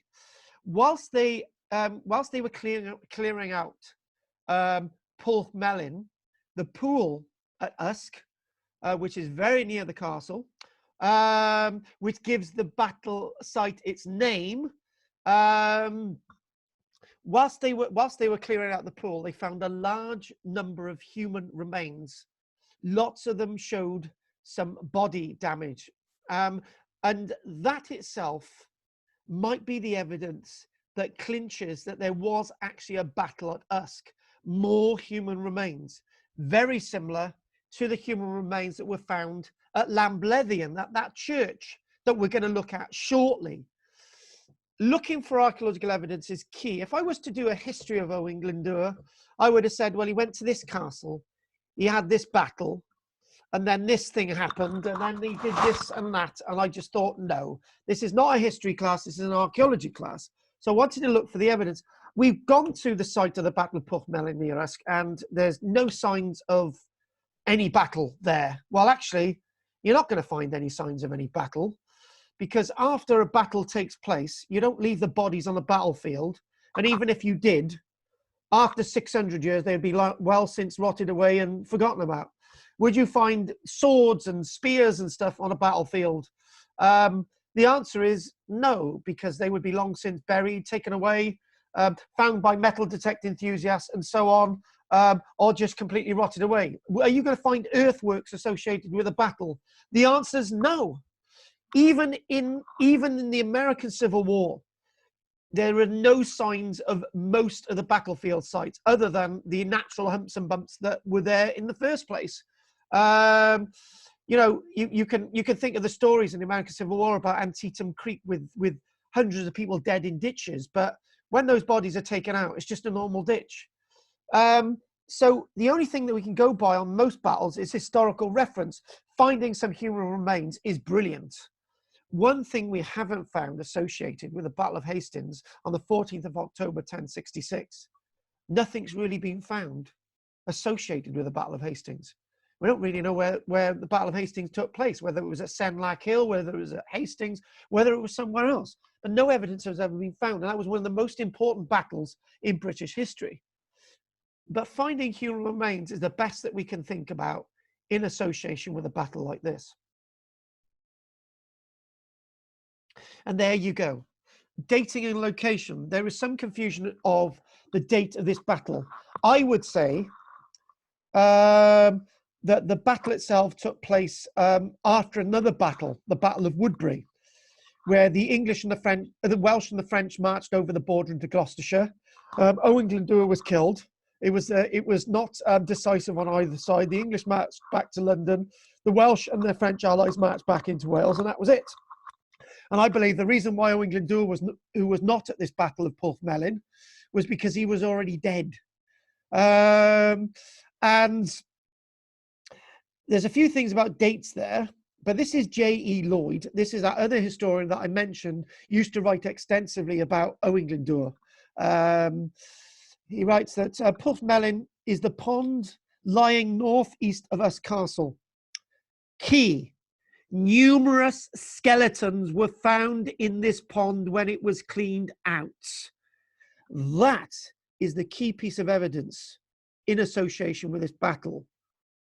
The pond is so called because the water is always slimy and of a dirty colour. The pool itself is reduced in size. The marsh land drained, and the pool is now enclosed by an iron railing and supplies water to the railway. From the pool, the ground rises westwards, and here Owain's army attacked the castle on the north. It is a well-known spot, and the name has never been lost. Problem is, I've never been able to find the pool. I think it's just a little marshy area now, because this is written about in 1933, nearly 100 years ago. Could these victims in the pond actually relate to the Civil War in the 1640s? I've got to be unbiased and say that maybe they do. But there's no battle really referring to Usk at that time and hundreds of people dying. So it's in turn coincidental evidence, but enough to say that that's probably enough evidence to say that the battle actually, these are actually those that were left over from the battle, who weren't buried in other ways. I've got to say this as well, that whenever you find the body from the Somme, it's always assumed that these were people that in the First World War. How about people being found on the Somme battlefield, dying in a skirmish in the Napoleonic War? How about them dying in the Second World War? Why are they always assumed that they died in the First World War? So this is why you've always got to question this, folks. Question everything I've said today. Take it apart, but try and glean some information that's the truth. This is what I'm trying to do here today, folks. And I want to do this. We got a little article there, and we go to that there. But before we actually, this is written in 2004.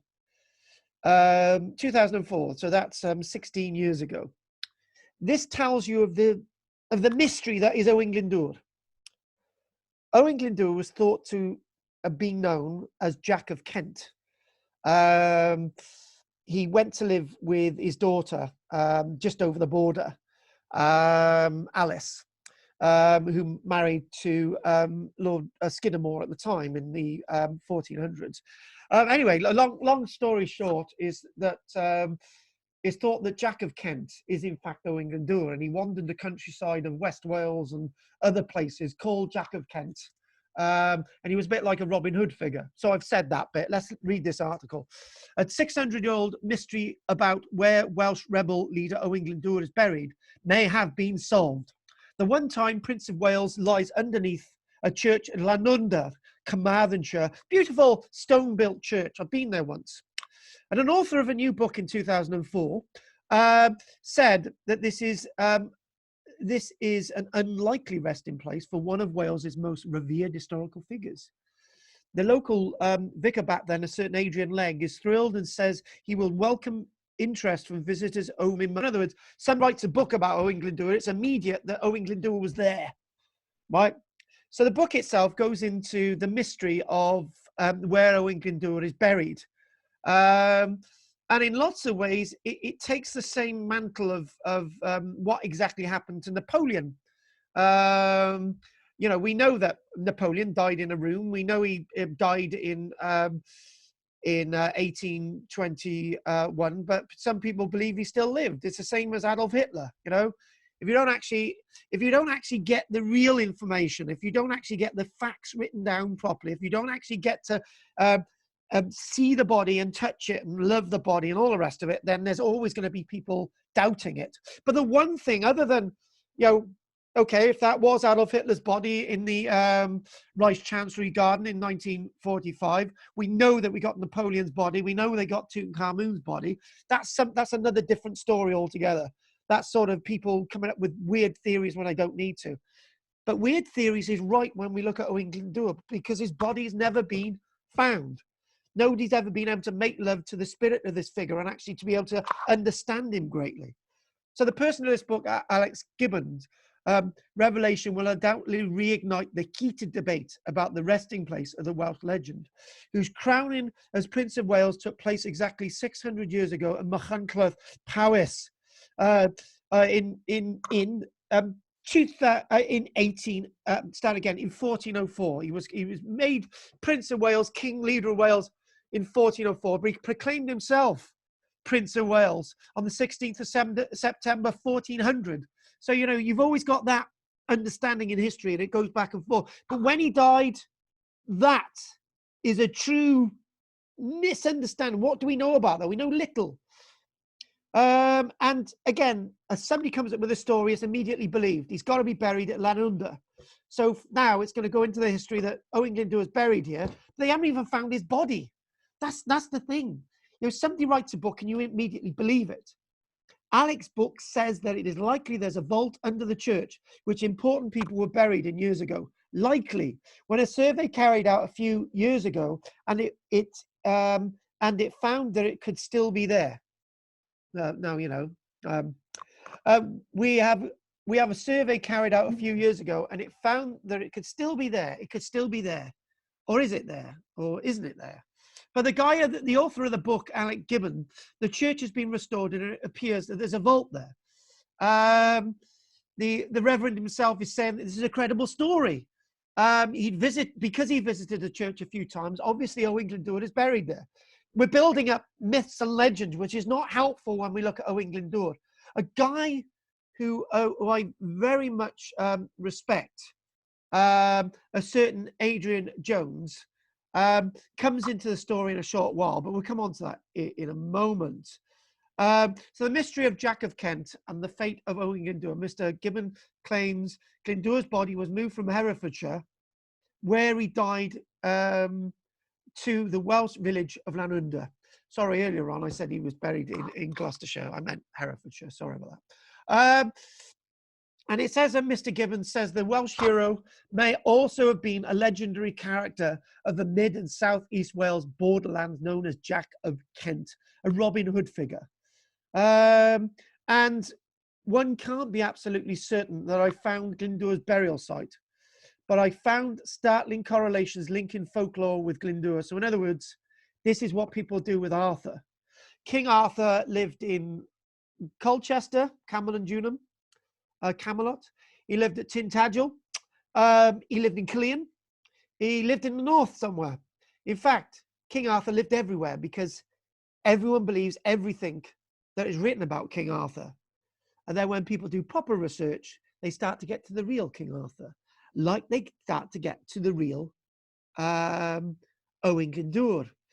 And it goes on to say, from that I'm certain as I can be that Glyndwr's burial place is underneath Llanunda Church. There it must be. From my research, he died in Hereford where he lived, but his body was moved to the village. Why? He had no link with the village. Links in South Herefordshire between Jack of Kent and Glyndwr are very strong, and they're too much of a coincidence because Jack of Kent is seen in West Wales as well.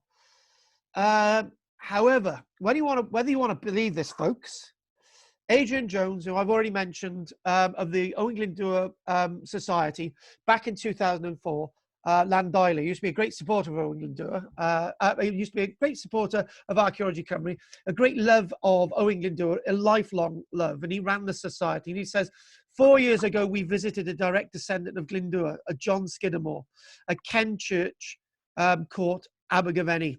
He took us to Mornington Straddle in Herefordshire, where one of Glyndwr's daughter, Alice, lived, with one of John Scidamore's ancestors.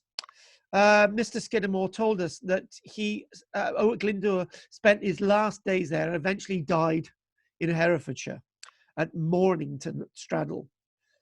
I would rather take the word of a family member than somebody saying that he's buried at Llanunda, Adrian says. It was a family secret for 600 years. And even Mr. Scidamore's mother, who died shortly before we visited, refused to reveal the secret of precisely where Owain Glyndwr is buried. There's even a mound where he is believed to be buried at Mornington Straddle, but it's never been excavated. And the biggest problem with the story of Owain Glyndwr is the body.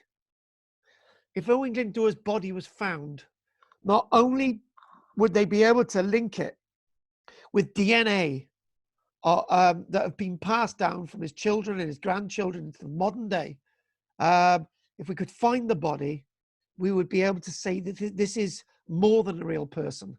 Like Richard III. What was Richard III? A despot, an evil bastard. He was a killer of the princes in the Tower, according to William Shakespeare. Nonsense, nonsense, nonsense, after his body was found.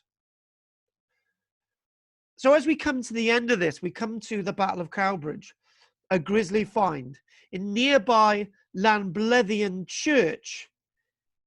In 1896, explorations prior to the Victorian church improvements revealed an oak plank in the floor, which when prized up revealed a stone stairway descending to a crypt. Inside the crypt were piled 300 male skeletons without coffins. The crypt measured some 17 feet by 15 and stood 7 feet high at its highest point. The apex of the arch and vaulted roof. Small wall openings to the exterior had been covered up on the outside by earth, effectively sealing the crypt to the outside world. Interjection, folks. If you go to Llanblethian Church, which is in the landscape of St. Quintin's Castle and Caer Danaf Iron Age Fort, Llanblethian Church itself, if you go to the outside, you can actually see a little window sort of looking into the lower level of the church. On the south side of the church, I think it is. No, on the south side of the church. That's right. That's correct. You can see a little window. That window was all blocked up. That's what it describes. If you go into the church, hopefully there's nobody in there, right? Lift up the carpet as you go from the nave into the chancel, and you see a little bronze or brass hook. You pull that up, and it lifts up, and you go down some stairs. Well, we did this one day, and Kathy stood in the doorway to make sure nobody was coming whilst I went into the crypt. Kathy is a very naughty woman sometimes when I want her to be. So I went down into the crypt. The description's right, but there was no bodies down there because the bones were immediately buried in the churchyard after they were discovered. But it was described that they were all male, okay? It was described that some of them had battle wounds on them, but the fact of the matter is they were all male.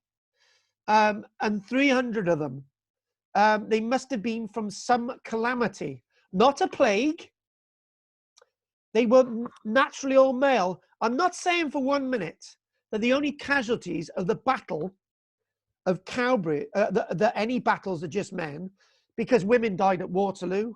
Women would have died at Vilnius when we looked at the soldiers of the Napoleonic War last week. You know, but these particularly, they're all men, because if women were found on the battlefield, they would have been treated differently. They would have been probably buried with a bit more respect. These men were probably all taken in a cart to the church and then disposed of. And we can't say any more than that. You can believe that or disbelieve it. I don't really care. But I'm trying to give you as much information as I can. If 3 miles away is the battlefield, the east side of Cowbridge. Got about 5 or 6 minutes to do, because I know Chris needs to go shopping, as she usually does at this time. The clerk's pew contains an inscription that this church was the burial place of the Sweeting family before the war with Owain Glyndwr. It's basically a little, it's actually a little slither on there, and you can actually read there. This is the burial place of the Sweeting family before the war with Owain Glyndwr. That's important. They mention Owain Glyndwr. There's a little plaque mentioning Owain Glyndwr and the war with Owain Glyndwr. Why did the Sweeting family want to mention Owain Glyndwr if it didn't affect the local area? Another piece of evidence, a nice piece of evidence, not supplemental evidence, but Owain Glyndwr's mention. Why would you go through the effort of that? You know, is important. And as we start to get to the end now, I'd just like to mention that we've got a map in front of us. This is Cowbridge on the left here, and this goes towards Cardiff. This here is the dogleg of a road. When I say a dogleg, it's more of an angular dogleg. And this is actually the old Roman road, the Julius Maritima. At the top here is the tump, or the clump of trees, at the top of St. Hilary. This is St. Hilary. This is Stalling Down. It was once known as the Battle of Stalling Down. Most of the action took place at St. Hilary. Am I talking nonsense? Well, no. 2 bits of evidence there, which we'll come on to. But we're going to go to, we zoom in. Let's zoom in. It's not letting me do it. Yes, I can see at the back of the room, Chris and Lynn, before they put their hands up. This here is the village. Not there. This is the north pasture of the village of Llanquhian. And the only archaeologist to actually excavate there is me. And when we excavated the village of Llanquhian, we found something very strange. There was a thick black layer of charcoal spread across the site. And that thick layer of charcoal spread across the site had been laid down somewhere around 1400. And why have I mentioned that? Well, I've mentioned it for 2 reasons. One, the aisle at Holy Cross Church in Cowbridge is named after the Battle of Llanquhian, after it was abandoned sometime in the early 1400s. Why was it abandoned? Thick black earth layer across it. The other fact is, from the history, whether you want to believe Iolo Morgannwg, Edward Williams or not, I don't really give a fig, because I really like the work of Iolo Morgannwg, because it's been understated. Iolo Morgannwg says from an early document that that Llanquhian village was burnt to the ground because it sheltered English soldiers that had retreated from the Battle of Stalling Down, and the village was burnt down. And the evidence that I find was in the archaeology. And you cannot call me a liar on that, because it's come from me. And the other piece of evidence is, the other piece of evidence is up here.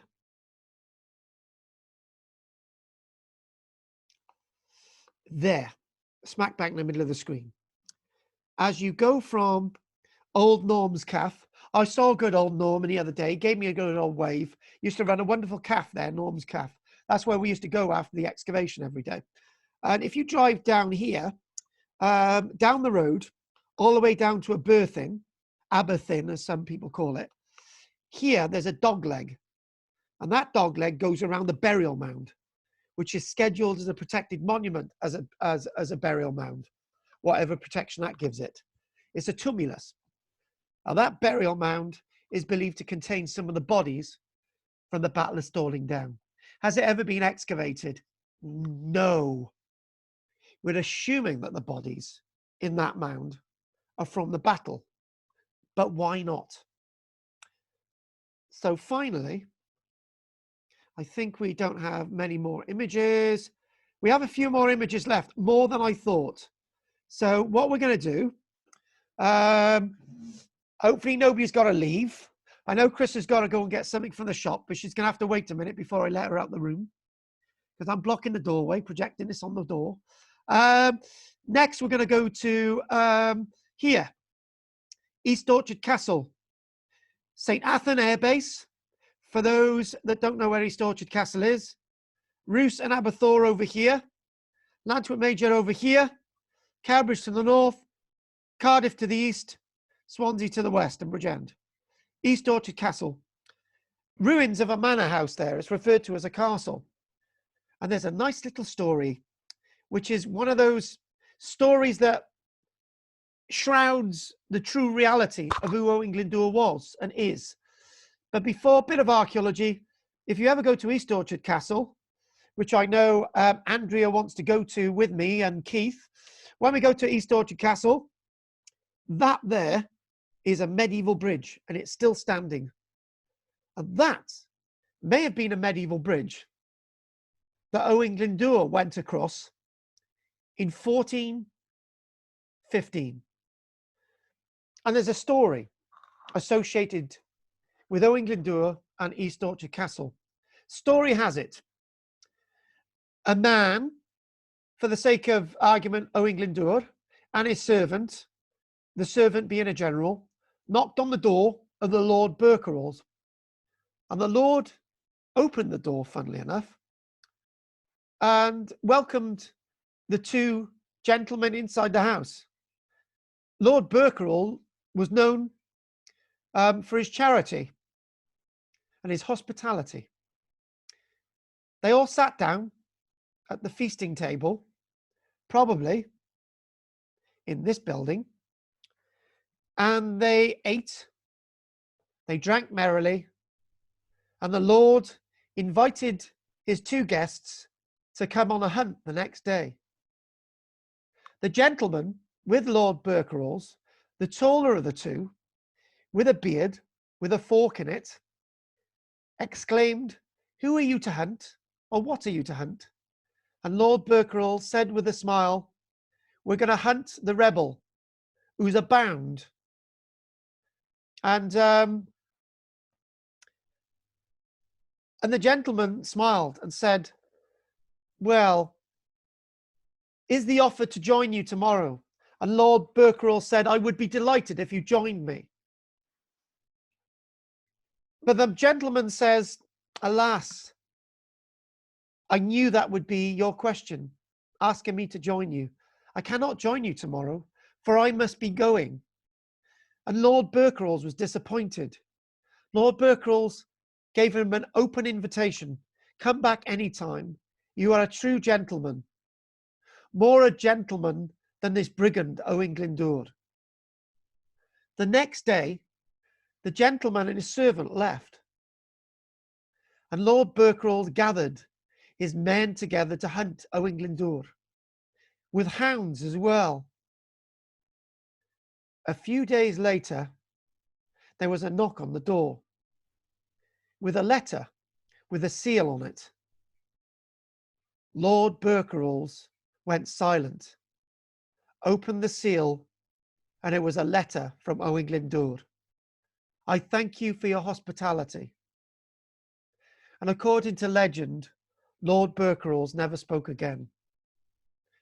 But that is the type of story that we paint about Owain Glyndwr. Another story that that I'm reminded of is the Abbot of Lanthanum Abbey.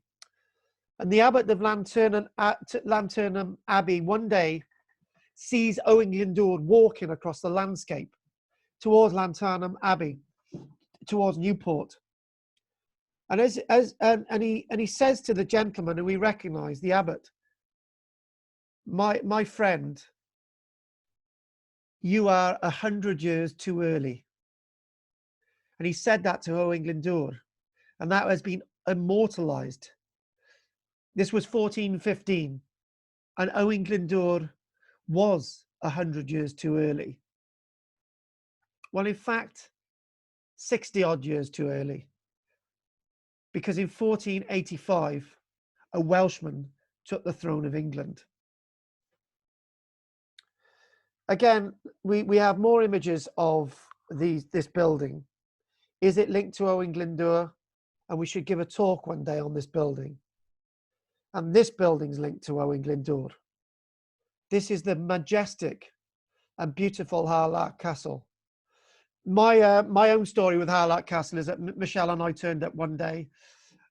It was about 5 in the morning, and Michelle said, "Oh, we can't stay until they open." So we actually broke into the castle. There's actually a way into the castle. If you sort of go through the Cadw gate and you go around the back, you clamber up this wall and you can actually get into the castle. Like an idiot, I forgot I had a fluorescent Archaeology Cymru jacket on. I stood on the top of the tower only to have Cadw personnel coming towards the gateway to open up. At that point, we scarpered. But the link with Owain Glyndwr is quite fitting. This is the place that his wife, Sir Edmund Mortimer, who was his Norman ally, one of 2 Norman allies, in 1409 were held up. And also with one of Owain Glyndwr's daughters, one of his son, 3 of his grandchildren were in this castle. In 1409, the garrison, Owain Glyndwr's family and Sir Edmund Mortimer surrendered. This was the last major castle to surrender in the rebellion. And my clue to the existence of Owain Glyndwr is that Owain Glyndwr never lifted the siege of the castle. Owain Glyndwr never rescued his own wife. Owain Glyndwr never rescued his own children because he was already dead. It's very unlikely that any body of Owain Glyndwr could be buried in Herefordshire, could be buried in West Wales, simply because he may have died at the Battle of Woodbury in 1405, because there's nobody rescuing his family. Believe that or not, but this is a very powerful castle. This is a castle of Edward I, a castle occupied by a Welsh prince. That is factual irony.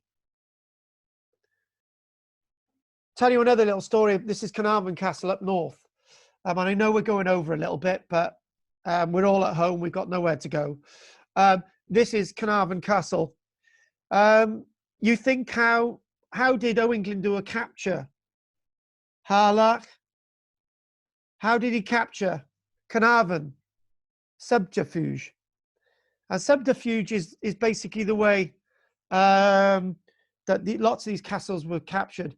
You couldn't really put a siege engines around this castle, have 1,000 men besieging it. They just wouldn't happen. It didn't happen at Koiki. What happened is a nice, gentle story.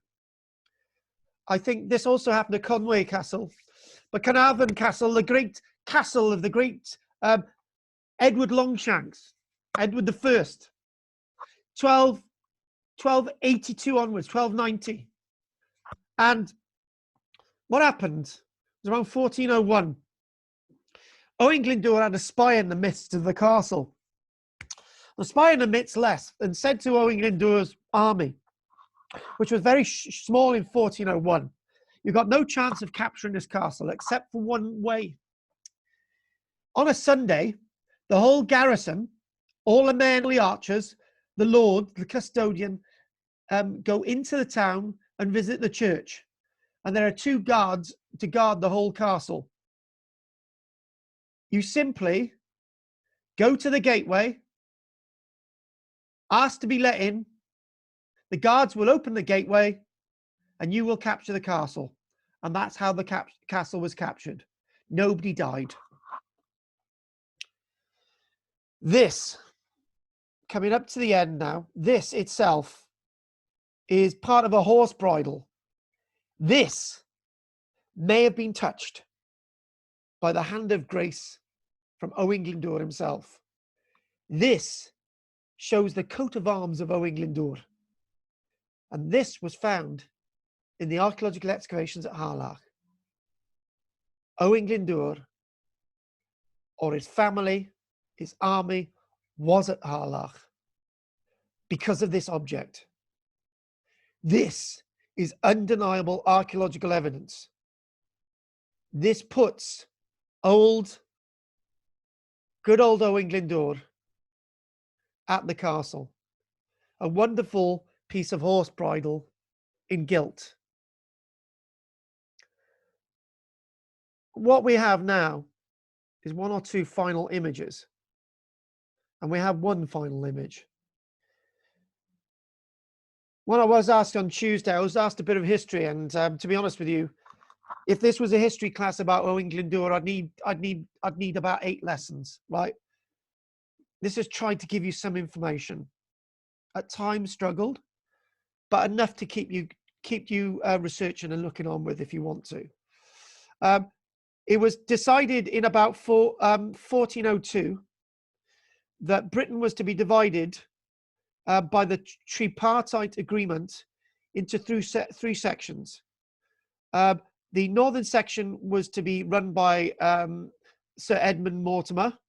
Owain Glyndwr was to run Wales, and this was to be run by a certain Henry Percy, otherwise known as Henry Hotspur. The Battle of Shrewsbury in 1403, Henry Hotspur was killed in battle. And then the whole English, the whole sense of English power, the whole attention of England moved on from Henry Hotspur, who had a claim to the English throne, directly onto Owain Glyndwr. 1404, the Battle of Cowbridge, victory. Battle of Woodbury, Gloucestershire Way, indecisive battle. Battle of Porthmelin, the tide turned. And this tells you the history, if not some of the archaeology of the Owain Glyndwr rebellion. What I'd like to ask now, are there any questions? And I've managed to keep you all. So if I can put all your mics on and mute all. Right, so what I'm going to say now is I'm going to ask for questions. Thank you for all joining us today. And then anyone needs to stay behind to ask anything about Archaeology Cymru, the ghost evening on Saturday, or how to sign up for the Welsh history and archaeology class next Wednesday. Stay behind, and we can all share in some of Chris's cake. Chris, love. Lovely. I would like to say thank you very much for keeping with us. Next week we will be looking at King Tut, the archaeology, hopefully that you don't know. Have you all enjoyed today? Yes, thank you. Thank you for joining us. Are there any questions? Are there any contemporary sort of Welsh accounts of the revolt? I think there's. Now you've got me into the history bit, and the answer is there's very little written, because most of it was written in a poetic form. And you've got me there because there's very little written by contemporary Welsh writers. There's French writers and English Norman writers who are writing about this, but we're not really writing about it because we're more poetic. And the other thing as well is, actually, I know the answer to this question. This was a question asked many years ago in a lecture that I attended. The reason why lots of Welsh writers didn't write about Owain Glyndwr was because they believed he never died. And there's not as much poetry about Owain Glyndwr as there is about the Welsh princes before him. Because by writing about Owain Glyndwr, you're admitting that he's dead. Dead, right, right. That answers your question. I remember that from a lecture years ago. Any other questions? No, Carl, but we're going to leave you, okay? I thought you wanted to ask me something, Andrew. Have a good week. getting fidgety, so I'm going to have to go and chat another time. Okay, give me a phone call later, Andrea. Okay. Please Bye. do that. Bye. Okay then. Bye-bye. Bye. Bye-bye, Andrea. Bye. Bye. Bye. Have a good week. Have a good week. Anyone want to ask any questions? Yeah, Carl, what did you say the leader of the King of Scotland was called? We had Owain Glyndwr of Wales, Henry Hotspur of England. No, it wasn't the leader of Scotland. It was going to be the leader of the North, Northumberland. It was going to be Sir Edmund Mortimer, who was actually a friend of Owain Glyndwr because he was defeated in battle and decided, right, I'm going to fight with you, Owain Glyndwr. So it was a weird thing. Henry Hotspur's a strange one in the history. Who have we just lost? Andrea. Andrea's still there.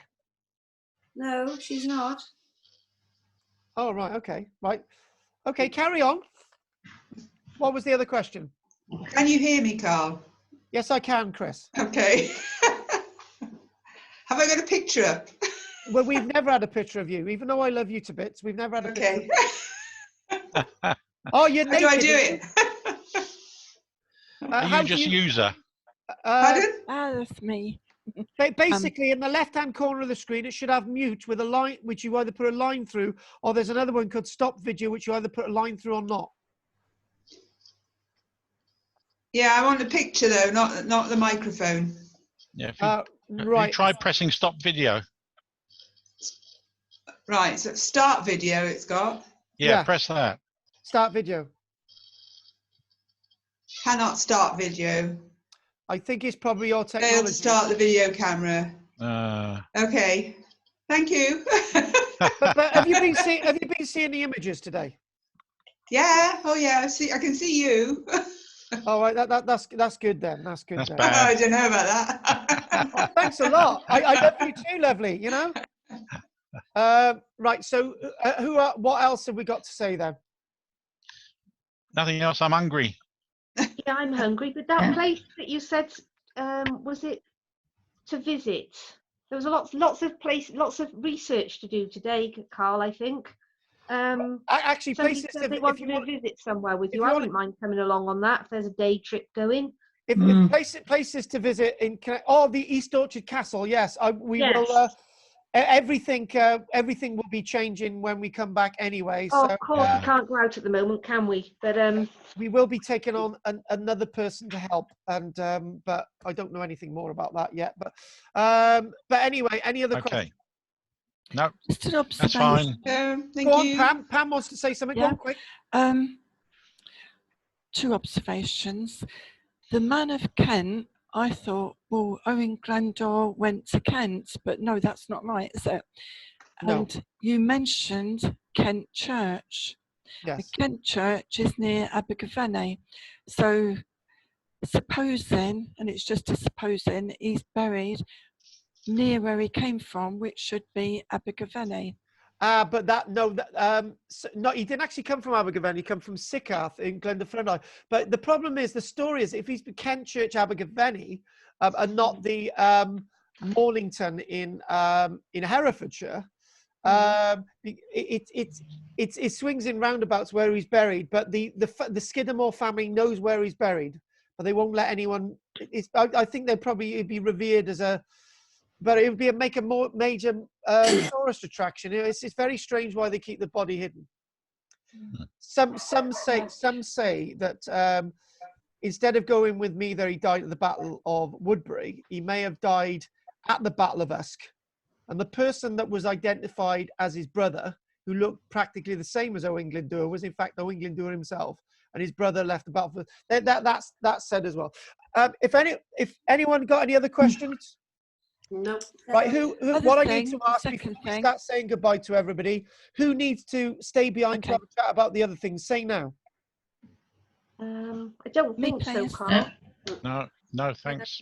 Right, okay, Sue, Goff or Karen? I'm going now. No. Bye, everyone. Okay, Okay, cheers, everybody. See you next week. Who wants to say All right, bye. I'll say goodbye to everybody. Bye. Bye. Bye. Bye-bye. Those that need to leave. Carl. It's my pleasure. Sue, Gillian, Rosamund, Sue, Karen, Bye. Bye. Pam, Bye. everybody else. I'm leaving. Bye. Bye-bye. See you. Bye-bye. And is it with you, Pam? Saturday. Right, Saturday. What do you So want to know I'll join about it? you Saturday. Yes. Just got to sort out some more money then, so let us know. Right, okay, right. First things first, right? You're joining us next Wednesday, yes? Yes. Right. I know it's going to be. I know it's a little bit later for you. You'll have the link for next Wednesday. You obviously paid for these as well. You've paid for Wednesday. You've paid for these. So and it's only a £5 for just send the £5 through for Oh, Saturday. of course, that's £5 for every week, isn't Yeah, it? that's right. Okay, got that. All the names you mentioned today, well, not Yeah. all the names. I've been reading a book recently, The White Queen, and it's by Philippa Gregory, and it's only fiction. Okay. But she does a lot of research into the history, and names have popped up like the Mortimer and the two princes being killed and everything. But it's only like reading, but you know, it's quite interesting to link things up. Yeah, no, That's it is. all. It is. It Yeah. is. It is. It is. So thank you very much, and you answered the query I had in my mind, which was at the courthouse of Ogmore. Because I went there and I could see the building, and it was just bugging me. So you've answered that one. Good. Thank you. Many thanks, and I will see you Saturday. Yeah, see you Saturday. Take care. Bye. Have a good week. Bye then. We shall. Bye. Bye. Bye. Bye. Bye. Bye then. Bye. Bye.